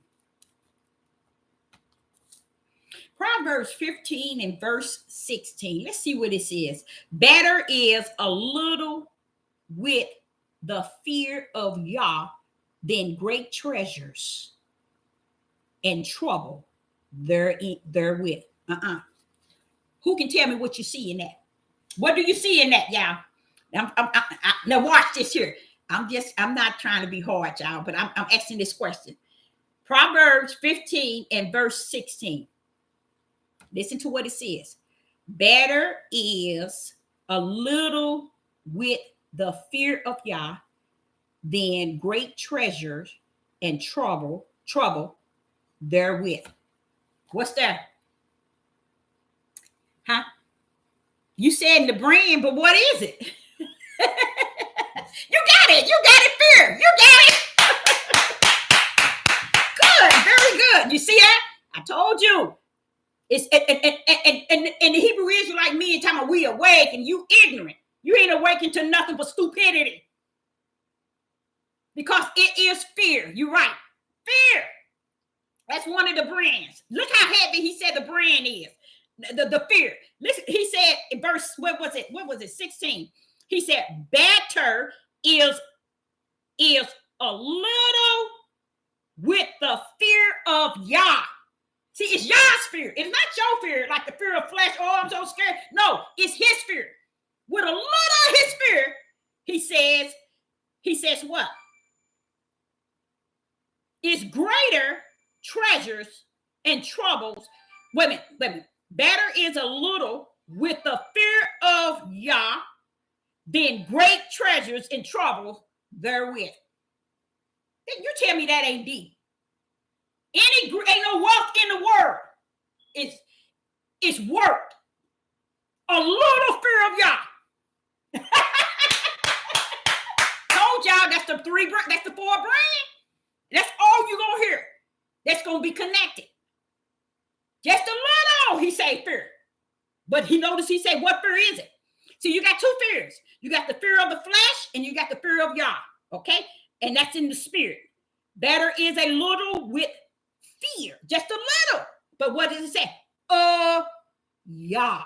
You see, it's his spirit. It's spiritual, y'all. So I like that. Okay? So then what? Then great treasures and trouble therewith. Woo-wee, Father. Let's go to Proverbs 16 and verse 8. In Proverbs 16 and verse 8. Now, someone asked about how we build up our treasures in the heaven. I'm giving you these verses and I'm kind of a little bit breaking them down so you can just think. Go to the altar of the Most High and ask him. Because all this I'm showing you is pretty much telling you. You see? Okay? Especially that one in Yeshua. That was a perfect one because, see, that was telling you, he was telling this to his disciples, but yet he was talking like he was in the heaven. I'm like, wait a minute, hold up. Proverbs chapter 16 and verse 8. Proverbs chapter 16 and verse 8. Better is a little, here we go again. Better is a little with righteousness than great revenue without right. Ain't that deep? That is deep. Proverbs 16 and verse 8. Better is a little with righteousness than great revenues without right. That means all the money you can have, I don't give a rest behind what you got. And all that you have don't mean nothing it ain't gonna ever outride the righteous. It ain't gonna ever outride the things which is spirit and truth. And that's where people are bent. And that's why people sail over. Because they take the revenue, they take the wealth, and they just build in the first their head gets swollen. See, a lot of times what people do is their heads just get swollen. They become, oh, I'm better than you, or I got more than you. I can do better. I got this and I got that, and me and mine. I'm gonna have this and I'm gonna have that. And they begin to get on they're building their own little tower. But all these verses I'm giving, y'all said he don't give a rest behind what tower you got. You ain't got nothing but what the world and Satan has to offer you. That's what he's saying. That's pretty much what he's saying.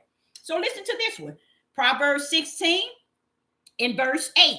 Better is a little righteousness than great revenue without right. Without right. Why? Because people think their revenue, what I got, make me better than you. What I have, I got more, and I don't have to think the way you think, feel the way you feel, look at you or listen to you. I don't have to do nothing because I got a little something more than you do. And if they begin to get swollen here, and y'all let them go. He let them go. He let them go. He let them go. Okay? Now, and that's a beautiful thing. To me, it is. I think it's a beautiful thing. Let's go to Mark. Let's go to Proverbs 23. Okay, Proverbs 23 and verse 4 and 5. Proverbs 23, verse 4 and 5. Proverbs 23, verse 4 says, labor not to be rich. Cease from thy own wisdom. You see how he connected? You see how he connected? Didn't I just see that example I just gave y'all? This is bouncing right off of it. Watch this here. Labor not to be rich. Cease from your own wisdom. Because once you get something, this here starts swelling up. This start getting boasted and boosted. You begin to say, oh, I used to listen to this person. I don't listen to them more, because you think you got something. You think you above. You think you better and beyond. To where that money will make you think you someone. And you are nothing. And all these verses is saying it. Letting you know, having something don't make you nobody, but bound to Satan's right hand. Now listen to what it says. Proverbs 23 and verse 4. Labor not to be rich. Watch this here. That's why he's connecting it. Cease from thy own wisdom. Why?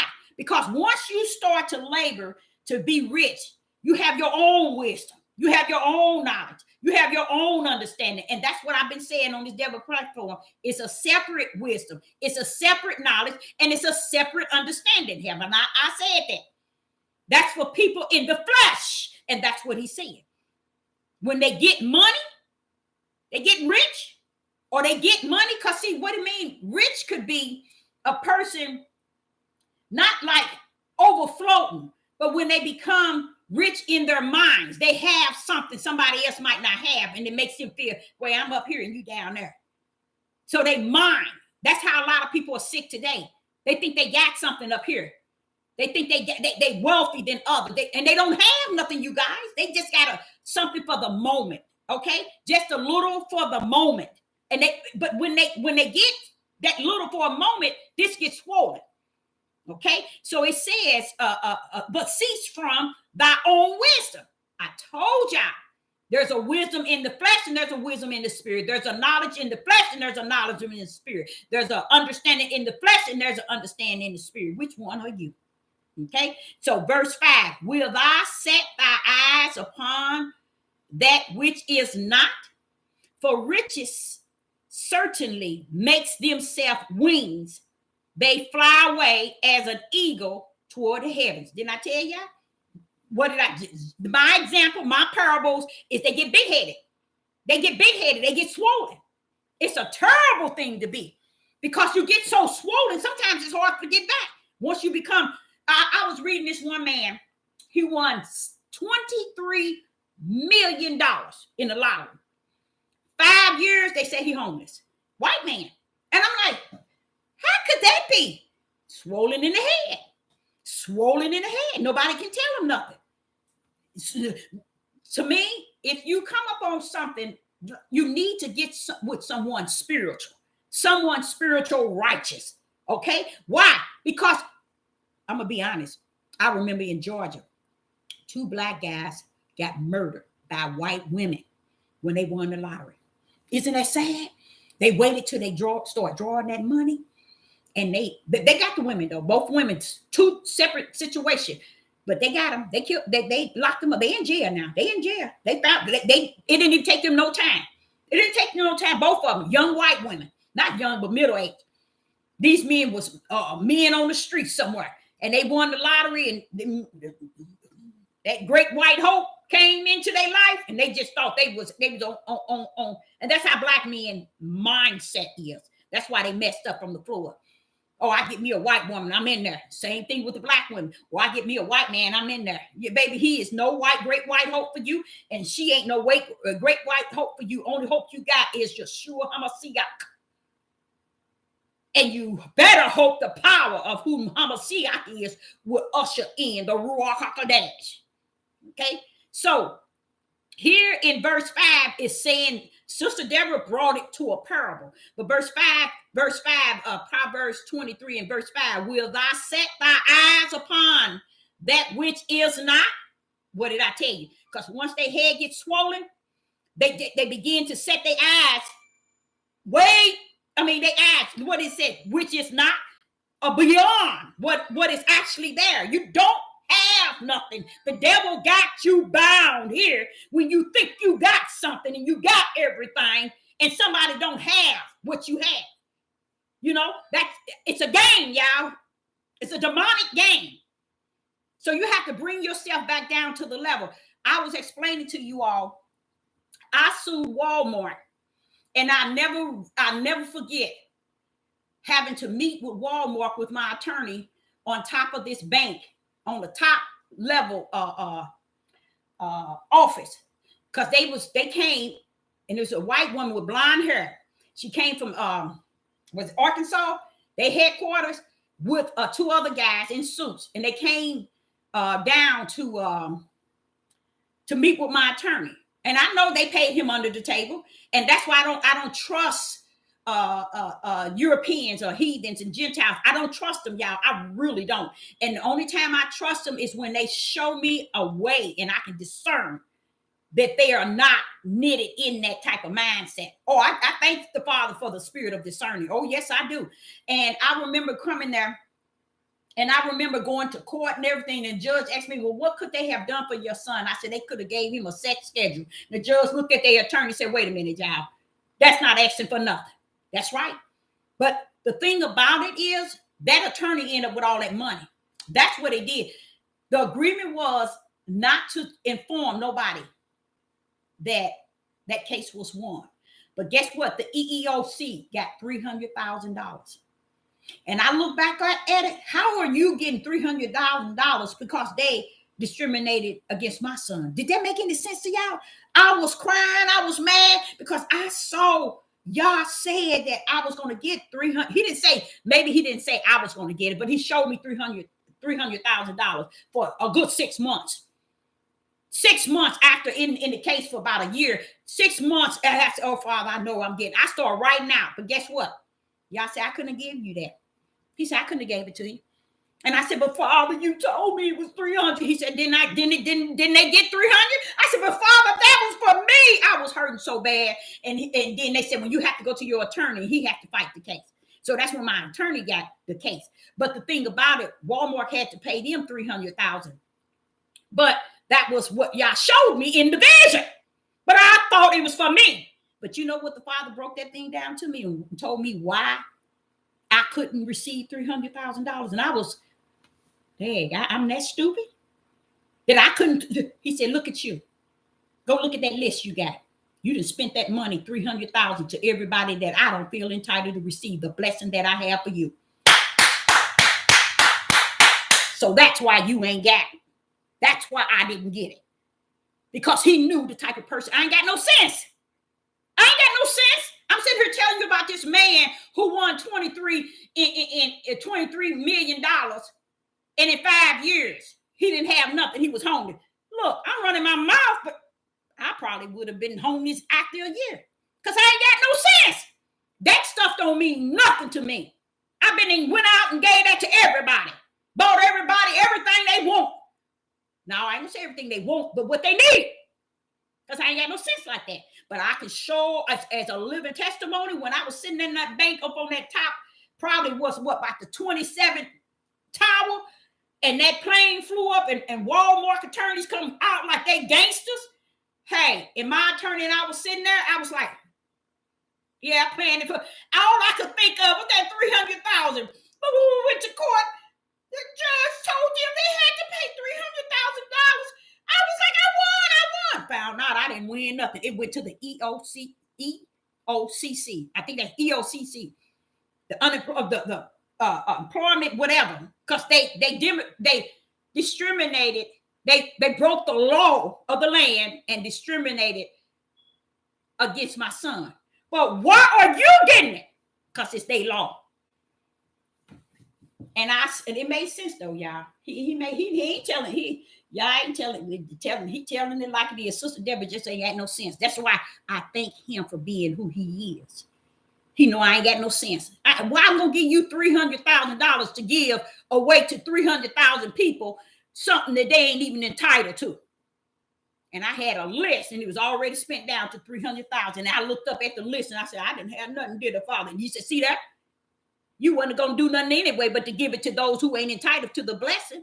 See, I ain't got no sense, because that's just who I am. That's why it irritates me to know that people is stuck on stupid in thinking that they have something and they so greater than greater, and then the attorney, he think nobody don't know you, baby. We know you took all the money. That's what they good at. So let's go to Luke.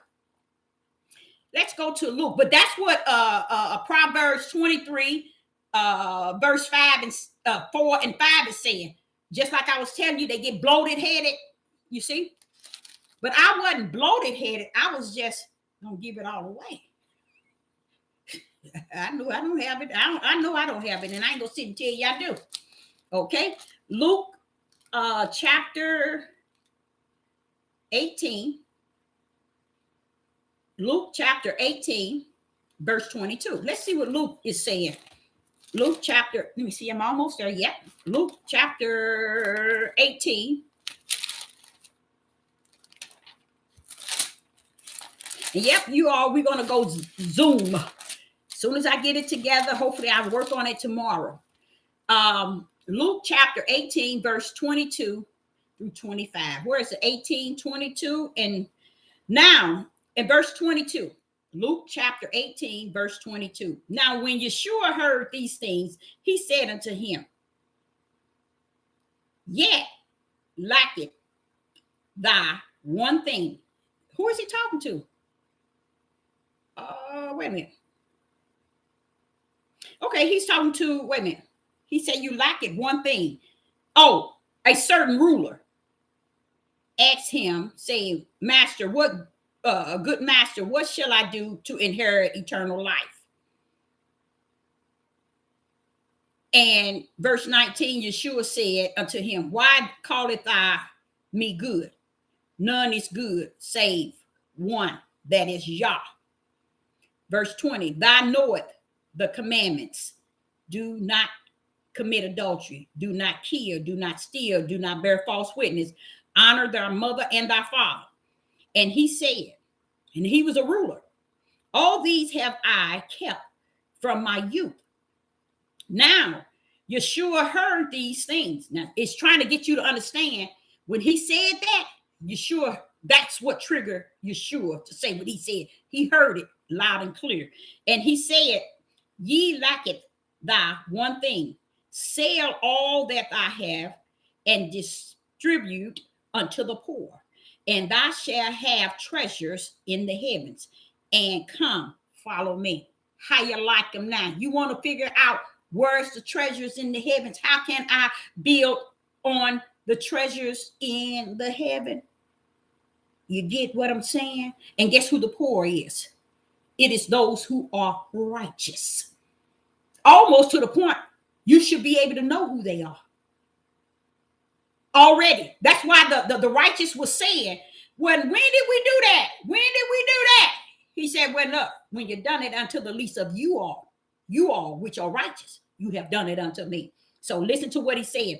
Here we go in verse 22. Now, when Yeshua heard these things, he said unto him, yet like it thou one thing, he said, you lack one thing. Sell all that thou have and distribute unto the poor, and thou shalt have treasures in the heavens, and come, follow me. And when he heard this, he was very sorrowful, for he was very rich. This is what the example I was saying. Now notice Yeshua. Notice what he said. What is the main thing that he was asking that was very powerful? And I'm gonna read it again. What is the power punch, even for you and I, just to take in what he had said? I'm gonna read it again. Verse 22. I want to see if anybody in the live chat get it. Okay, watch this here. Luke chapter 18, verse 22. Now, when Yeshua heard these things, after the certain ruler, after he was not just was he rich, but he was a ruler. Okay. And it says in verse 22, now when Yeshua heard these things, he said unto him, yet lacketh thou one thing. Sell all that thou have and distribute unto the poor, and thou shalt have treasures in the heavens. So you out there who wonder, how do we build up our treasures in the heavens? And come follow me. Now watch this is what he said. And when he heard this, he was very sorrowful, for he was very rich. And when Yeshua saw that he was very sorrowful, he said, how hardly shall they that have riches enter into the kingdom of Yah. 2025. For it is easier for a camel to go. Now y'all know a camel can't go through the needle's eye than a rich man to enter into the kingdom. And that is, believe it or not, and they that heard it said, who then can be saved? Who then can be saved? Now, right there, who can say what was so powerful about what Yeshua asked him? What was powerful about it? Anybody in the live chat? Verse 22. What's the power punch in 22? Anybody know? What is the power punch in verse 22?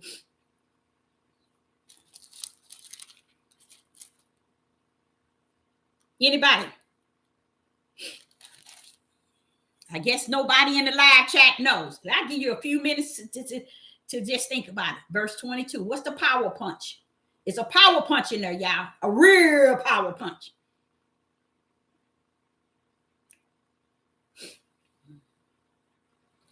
What is the power punch in verse 22? In Luke chapter 19 and verse... Wait a minute. Luke, wait a minute. What verse was that? That was Luke chapter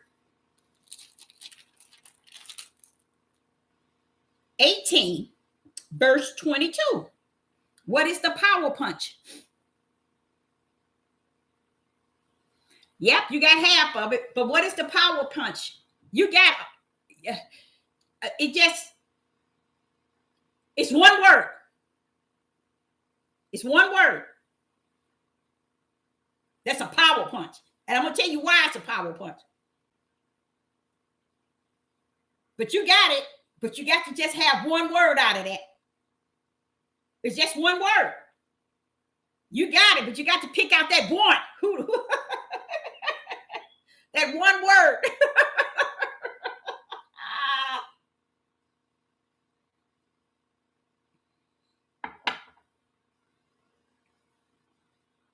Nope.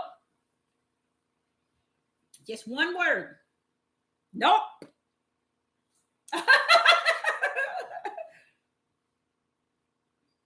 It's something that happened to me. I just told y'all. Nope. to you guys. It's only one word. That's a power punch. And the reason why it's a power punch is because this is what he said to a man who was a ruler and he was rich. Okay, he's one thing he said, one word is a power punch. That and it really answered the whole. Nope, nope, nope, nope. Oh yeah, and it was almost my whole. She said, "You."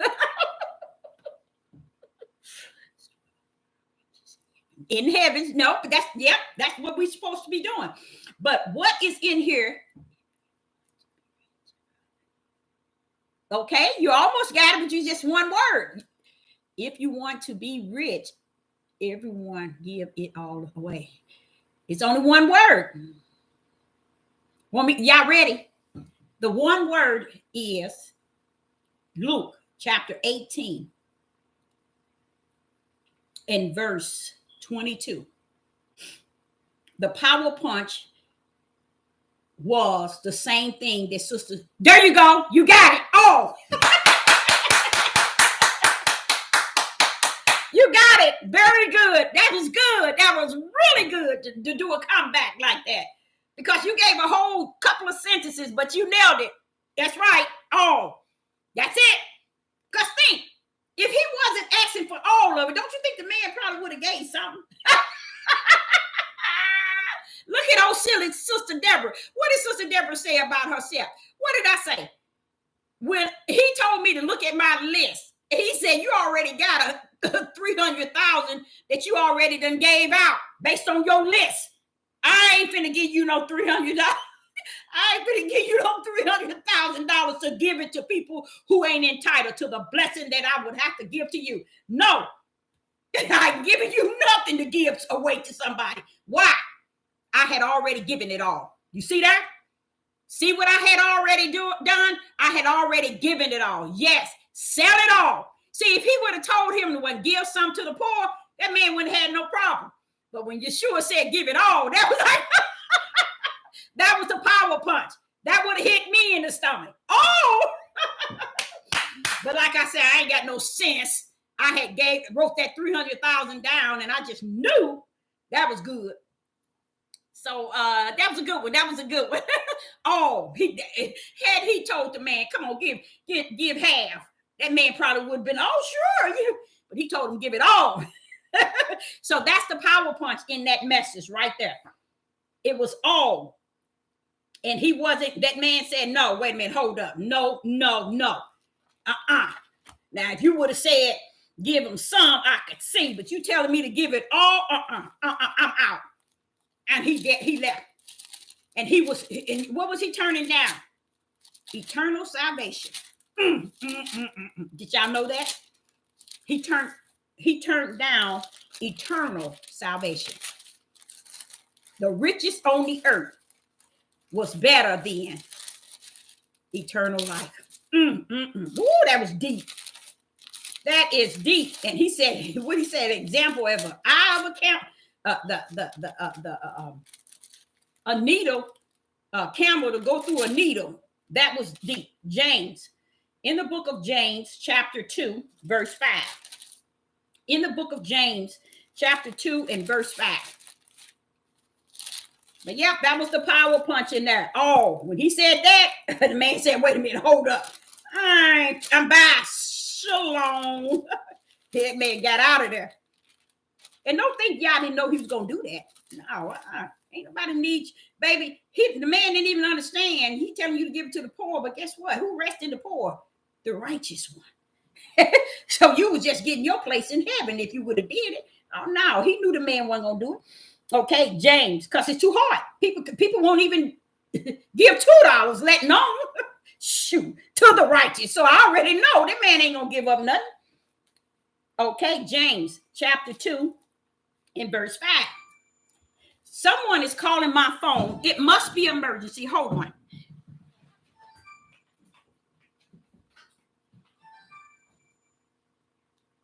Hello? Yeah, ain't nothing wrong. Tell me it so I can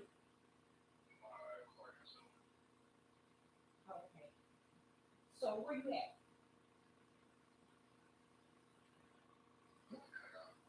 I said, where you at? Jonah? Where are you at?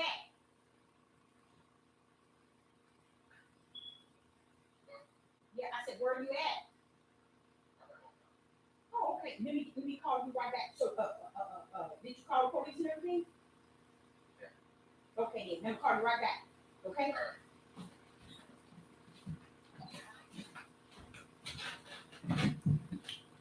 Ooh-wee. Emergency, y'all. Emergency. Now, I want to tell y'all something.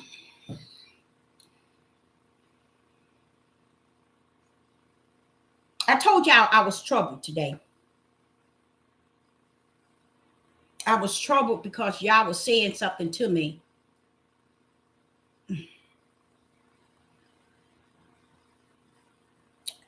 I'll get back to that. James chapter 2, verse 5. Listen to what James chapter 2 and verse 5. Hearken, my beloved brethren. Have not Yah chosen the poor of this world, rich in faith? What's going on with that, y'all?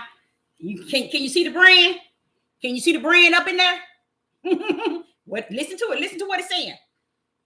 James chapter 2 and verse 5.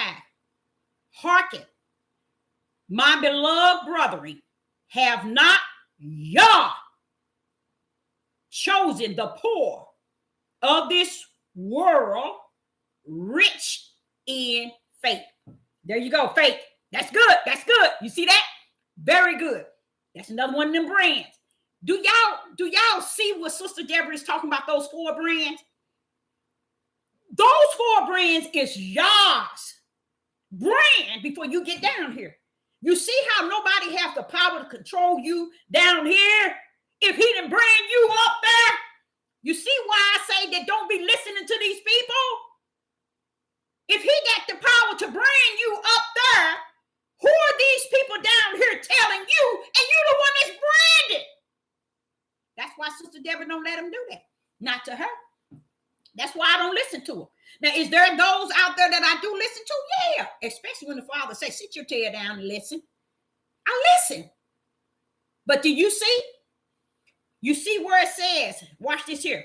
Verse 5. Hearken, my beloved brethren, have not Yah chosen the poor of this world, rich in faith, and heir of the kingdom? They already are. Didn't Yeshua tell the disciples in Matthew 25, did not Yeshua tell you that you are the heir to the kingdom before the foundation of the world? That's what he was saying. That's what Yeshua said. He was teaching it to his disciples, but he was stepping like into the scene, and he's speaking it to the disciples. But I was like, wait a minute, it sounds like you're already in the heavens. What's going on? It's go over it again. And that was Matthew 25. Go over it again.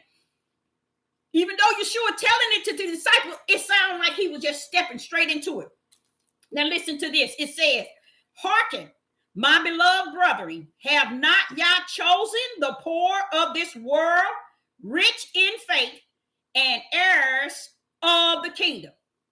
You see, you didn't know who the poor were, did you? Who was the poor? Can somebody tell me in the live chat if you know who was the poor?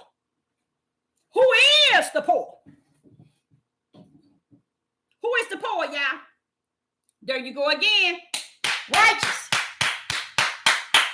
So you want to think about when you're talking about building your treasures in the heaven. He got all this stuff all up in here and told people what to do. But it's where their hearts are at. And I started off, before I start talking about anything, people has a heart that's wax heart. Or either you have the heart that is of the spirit and willing to be obedient to the things which is pleasing to the Father. You see? Yeshua was taking the righteous one to the altar. Said, this is what you was already created for, what you are, your inheritance right here. Before the foundation of the world. He was telling that to the righteous one. Okay. Now here you notice he says here in verse 5, James chapter 2 and verse 5, it says, hearken, my beloved brethren, have not Yah chosen the poor. See, there go the word chosen. And the poor, which is the chosen. The chosen is the poor, and the poor is the chosen. Of this world, rich in faith. You see that word faith? That's the brand. And error. That means they already got the error. They already down here. Yeah, they going through. I'm going through, but that's all right. I got my ticket already to the eternal heaven. What he said, of the kingdom which they err. I'm heir to the kingdom. Watch this here. Which he has promised to them that love him, it says. Give and gave him all of their all. Give and gave Yah all your all. That's what Yeshua said. You gave me, you gave me, you gave me, you gave me, you gave me, you gave me, you gave me your time, you gave me your ear, you gave me your visit, you gave, you gave me food, you gave me water, you gave me thirst. Gave. You want to build up your treasures in the heaven. Come on. What else? What else is that? And what was that? James 2 and 5. So there I like that because there go that faith, one of the brands. And that faith is one that's got that faith, is rich in faith. Guess what? They already the heir of the kingdom. It's already been promised to them. So they ain't no, hey, wait a minute. Who ain't gonna be glad to have eternal life versus this old world? Okay. Hebrew. Woo, Father Yah. Woo, Father Yah. Hebrew chapter 13 and verse 5. Hebrew chapter 13 and verse 5. In Hebrew chapter 13 and verse 5, it says, let your conversation be without covetousness, and be content with such things as ye have. That's right. For he has said, I will never leave thee nor forsake thee. That means even if you don't have, just be content with what you have. I'm with you.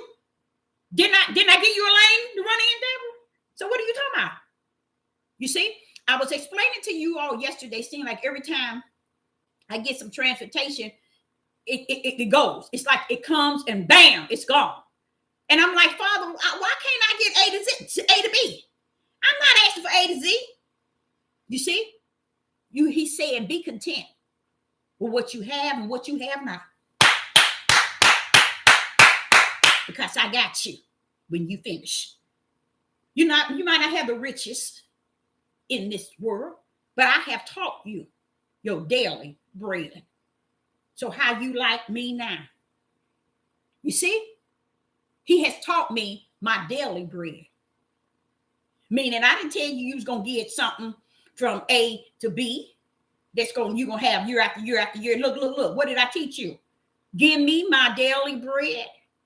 That's all you need because I got you. Okay? So I like that one there. I like that one. Let's read that again. Hebrew chapter 13 and verse 5. Let your conversation be without covetousness and be content. Covetousness. That's what I should have had the definition of that. And be content with such things as that ye have. See, be content with what you have. Okay? Just be content with what you already have. Okay? Why? Why must you be content? I will never leave you, Deborah, nor forsake you. I will never leave you and forsake you. Is that not greater is he that's in thee than he that is in the world? So if you're not going to forsake me and leave me, who are these nutballs trying to tell me how to dress, how to act, how to look, how to walk, how to talk, how to believe what they say? And they don't have your light, nor do they have spirit and truth of the whole matter. But yet they think people are supposed to listen to them. But he said, I gave them who they needed. Deceivers need those that they need to deceive. So I gave it to them. Now they content. Okay. Now we're gonna go through this here last. I'm gonna have to go to Let's go to I don't want to go to the oh, let's go to these two verses. We're gonna go to First Timothy. First Timothy. Y'all, I'm crashing. Sister Deborah crashing. Pray for me. I'm crashing. Pray for me. I am crashing. First Timothy chapter 6, verse 6 and 7. First Timothy chapter 6, verse 6 and 7.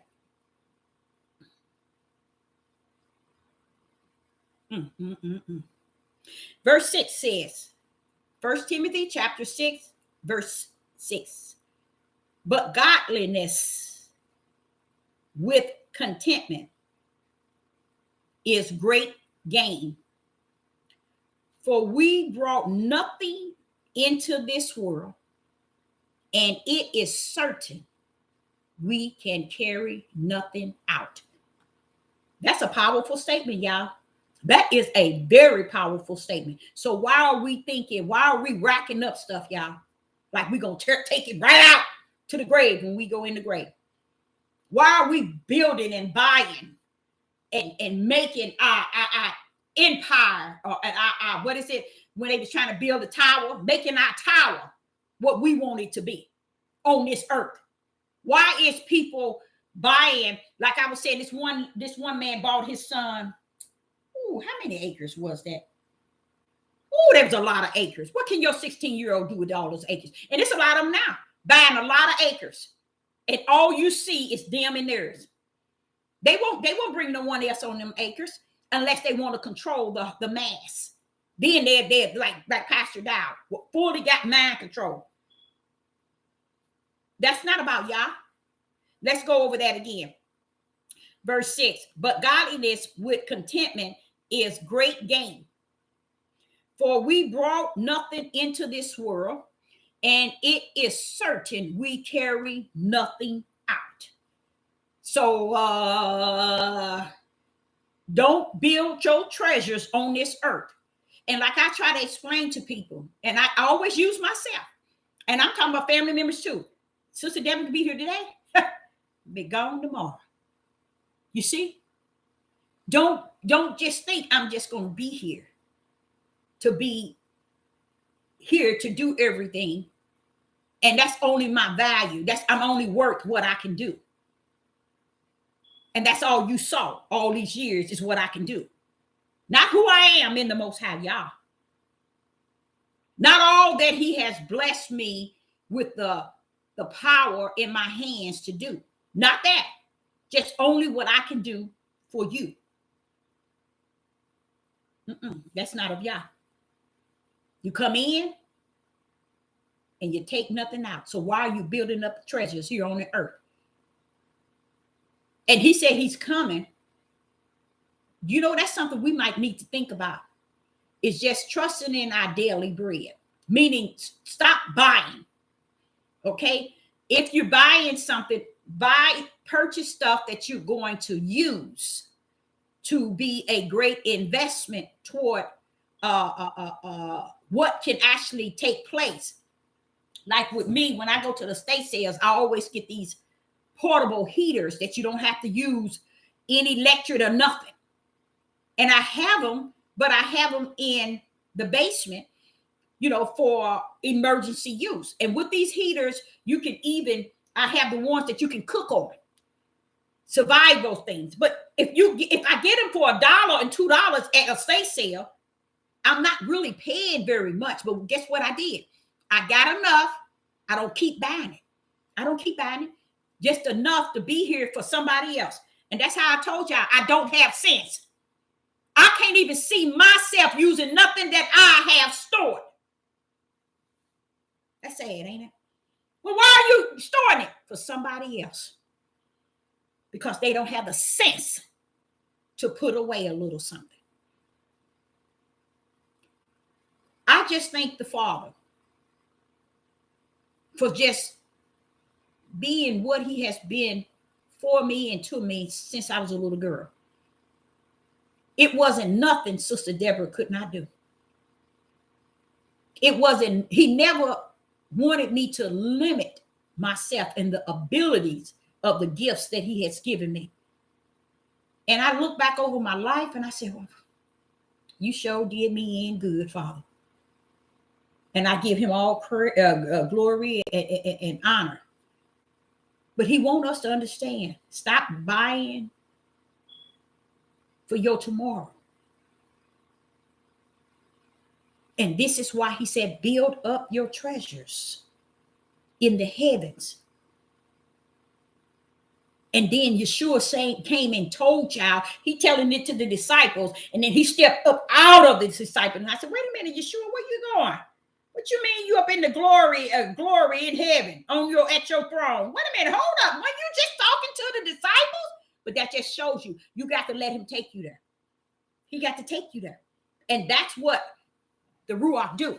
He allowed that word to come out and grab you and take you there. That's why I said all these papers and all these writings and all this went back way back. Guess what? Y'all said, Deborah, that's why the people need the Ruach. They need my spirit to teach them. I am the word. While they finding all these books and all these papers and putting all this stuff together, hey, here I am. I am the word, he said. Yahuwah is the word. And we run around here chasing words. And he is the word. Because we ain't got sense. We don't know no better. Last verse, Luke. Last verse, Luke, chapter 12. Luke, chapter 12.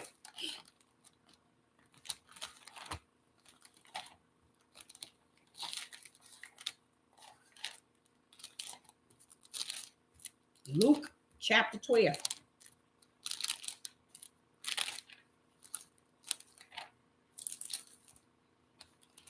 Luke chapter 12, verse 17. We're going to go down to 21. Luke chapter 12, verse 17. And this is our last verse. And then I'm going to take a couple of questions and we're going to sail on out. Luke chapter 12, verse 17. And he thought within himself, saying, what shall I do? Because I have no room where to bestow my fruits. And he said, this will I do.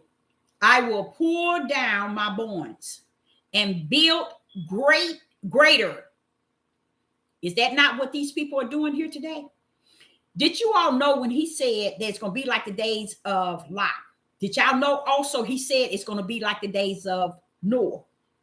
Did y'all know the part where he says, go back and read it for yourself, where he says it's going to be like the days of Noah? He said they're going to be planting. Planting. Now, who is he talking about? Who is he talking about, y'all? They're going to be planting. See? People think they can get away and sail on in all this darkness, but they don't understand. Yah gave the light to his so that they may see in the midst of all this darkness. Now, he said the days of Noah. Now, he taught me what the days of Noah was, and he said they lied on the giants. Them giants wasn't penetrating a woman and making her marry. Furthermore, he revealed to me that the women were children, that the sons of Yah was taken. Along with the sons of Yah was taking as many as they pleased. Why? Because the men of Judah and Israel was doing likewise. And when the sons of Yah saw the evil and wicked of the men and what they were doing with the daughters, they took as many as they pleased. Y'all said it had nothing to do with no giants. It ain't got nothing to do with no fallen angels. He said they lying. And it just clearly, once you read it, it's clearly seen. That was to keep you from seeing today what he said that shall happen in the last days. What did he say? Marrying and giving in marriage. What's this giving? What Pastor Dial is doing right today, breathing them young girls, giving it to the men. and thinking y'all don't know nothing about it. Think y'all so dumb and stupid because all the people and women that's out there and the men are falling for that trap. Marrying and giving in marriage. Wait a minute, Father, y'all. Why was that a part? Because that was the evil part, Deborah, that nobody wants to talk about. Marrying and giving in marriage. Wait a minute, hold up. Feasting. Wait a minute, Father. The Hebrew Israelites feast.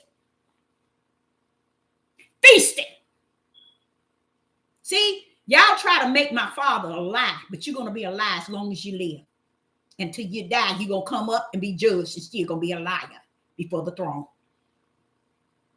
Giants was in the land during that time. The reason why he was telling them that there was giants in the land is because guess what?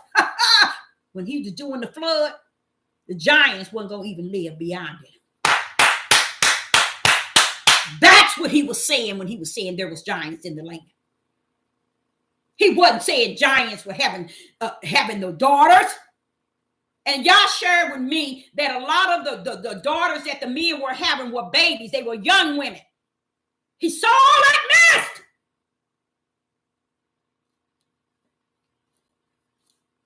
They're going to lie so nobody don't know what's going on today. Then he said, it's going to be like the days of Noah and the days of Lot. I said, wait a minute, hold up. What you mean lie? He said, hey, don't you see all these homosexuals? These men, and these men will tell you these women, but let me tell you something. If the head is messed up from the flow up, you bound to get a woman or two. But if you had to count it, out of 100, you would get 90% of men in the closet, out of the closet, and still running around here, having the audacity to tell people something about the gays. You can't tell Sister Deborah nothing about the homosexual and gays. Why? Because these men of Judah are in the closet, out of the closet, and under the bed. That's what a lot of this stuff is about, y'all. And they think y'all don't see it. They think he don't know nothing about what he said. He know what he's talking about. And he said they're going to be planted. What's the deal with the planting? Every Hebrew Israelite man is running out here getting land and planting. Wait a minute. Why? Why, Father? He said, because Deborah, they building their tower of Babylon right here on the land of their captives that has fallen. They ain't building their spirit and seeking me in spirit and truth. They ain't trying to find out where's the narrow gate, where's the narrow gate, where's the light, where's spirit and truth. No, they trying to build their tower. And they got everybody telling you, you better say this, you better say this, you better get land like we got. Come up out of them cities and all them. Baby, what y'all is about to do, guess what? He don't give a rat's behind where you at. You're going down. Okay?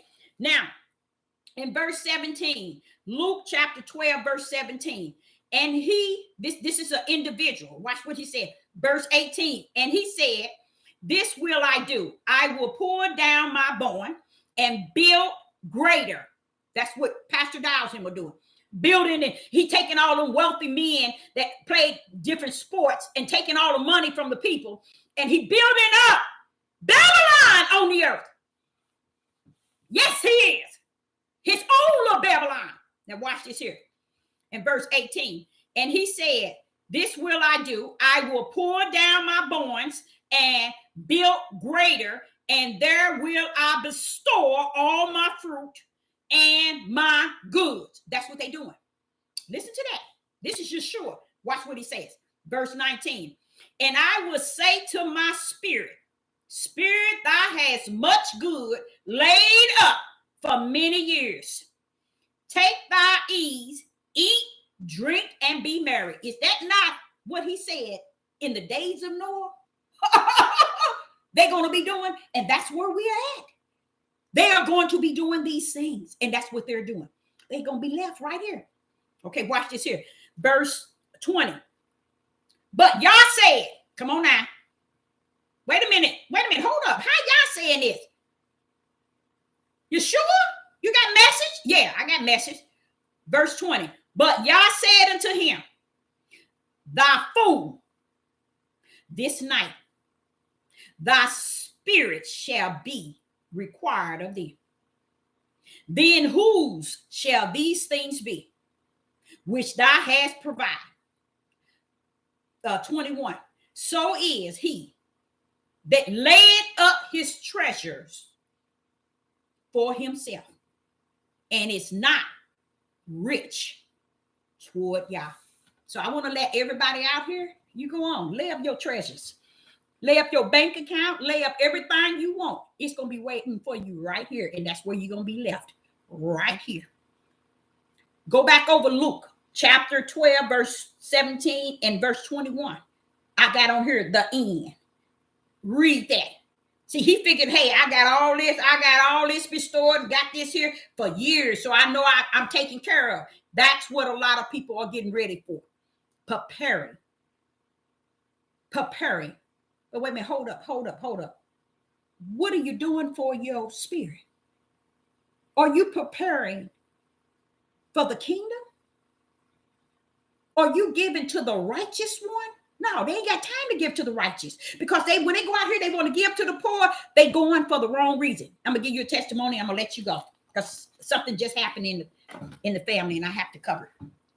Now, I was working for Bowens Hospital, okay, and I was a chef there, okay. Now, I found a way that I could, on Fridays of payday and Saturdays, I could make to-go containers and sell barbecue and fish dinners. And in their package, they got a soda, their napkins, their salt and pepper, they got cheesecake or lemon cake. They got their barbecue, their potato salad, their bread, their onions, everything in their container. So the container came with a bag. So it worked real good for like a couple of months. I mean, one day I was like maybe 1,600 one day. So I decided, okay, I'm going to pull up at Chrysler plant, and I'm going to do it there. Worked really good, child. It was doing good. So this particular payday, I called myself preparing it again. I had doctors, nurses, people on different floors of the hospital just coming to buy these dinners. Everybody was loving it, especially that barbecue and that potato salad. So this particular day, I called myself fixing it. I don't remember him saying anything to me, but he shut that thing down. Y'all shut it down on me. I mean, big time. I was like, wait a minute, hold up. I spent money to make, what's going on? Where am I at? Why ain't I selling? And the father said, I want you to take all of this. I want you to go downtown to Reverend Wright's, where they at, the homeless. And I want you to sit down there among them. And you hand these meals out. And I said, well, I paid all this money. He said, oh, no, that's okay. Do you all know when I got there, I felt so good. I mean, I think it was like 60, 70 meals. It felt good to hand them meals to them people with a bag where they got a drink, cheesecake or a lemon cake, and their whole meal. It felt good to be amongst those that were homeless and didn't have. They were all coming around and saying, and you should, y'all, you talking about them, just the way they was they was so appreciative. It made me feel so good. And I began to do it. I did it, I think, like 3 times in a row. But he shut me down and said, take this and take it down to the homeless downtown. Go give it to them. And I was like, oh, my money. And after it was over, guess what? I thought about the money that I put into it. But what the Spirit was saying to me, it made me feel so good, because he began to show me, you see how happy they were? You see how glad they were? And I was like, oh, man, boy, that made me feel good just to go out there and do that. Now, you got to understand, that's who I am. That's what I used to do, and I did it. But once I started making that money, and I saw I can sell it in the hospital, I go over to Chrysler, and I can sell the meals outside. Oh, man. I thought I was in there. And the Father shut that thing down. Yes, he did. Shut it down. And I had to bag that thing up and bag it down.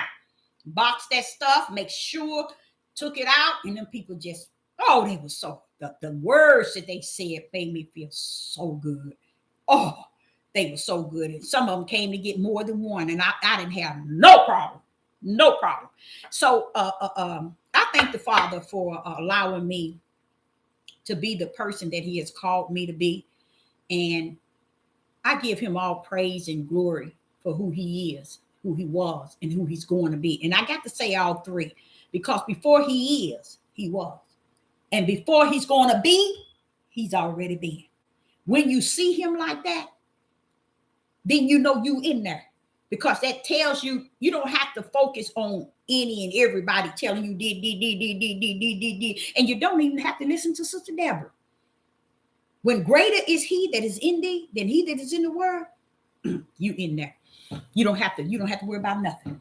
So I, Sister Deborah, will say to you all, I appreciate each and every last one of you all. And I got an emergency that I have to tend to, and it's going to make me it's kind of got me scary. Why? Because remember I told you I went to a walk earlier today? And on that walk, I was asking questions and He was giving me answers. But on that walk, He said something to me. And guess what? What He said, it just happened. So I, Sister Deborah, say, I hope you got something out of this.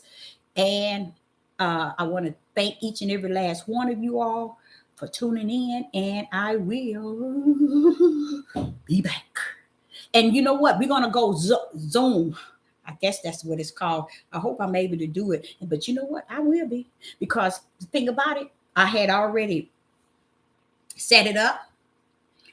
But I was afraid to give them a card. Because I didn't know how to do that online. I don't like to put information like that online. But I'm going to get it, and I'm going to go on and take care of it. And then this way we can all be online at the same time on Zoom. Okay, so I, Sister Debbie, say I see you. Shalom.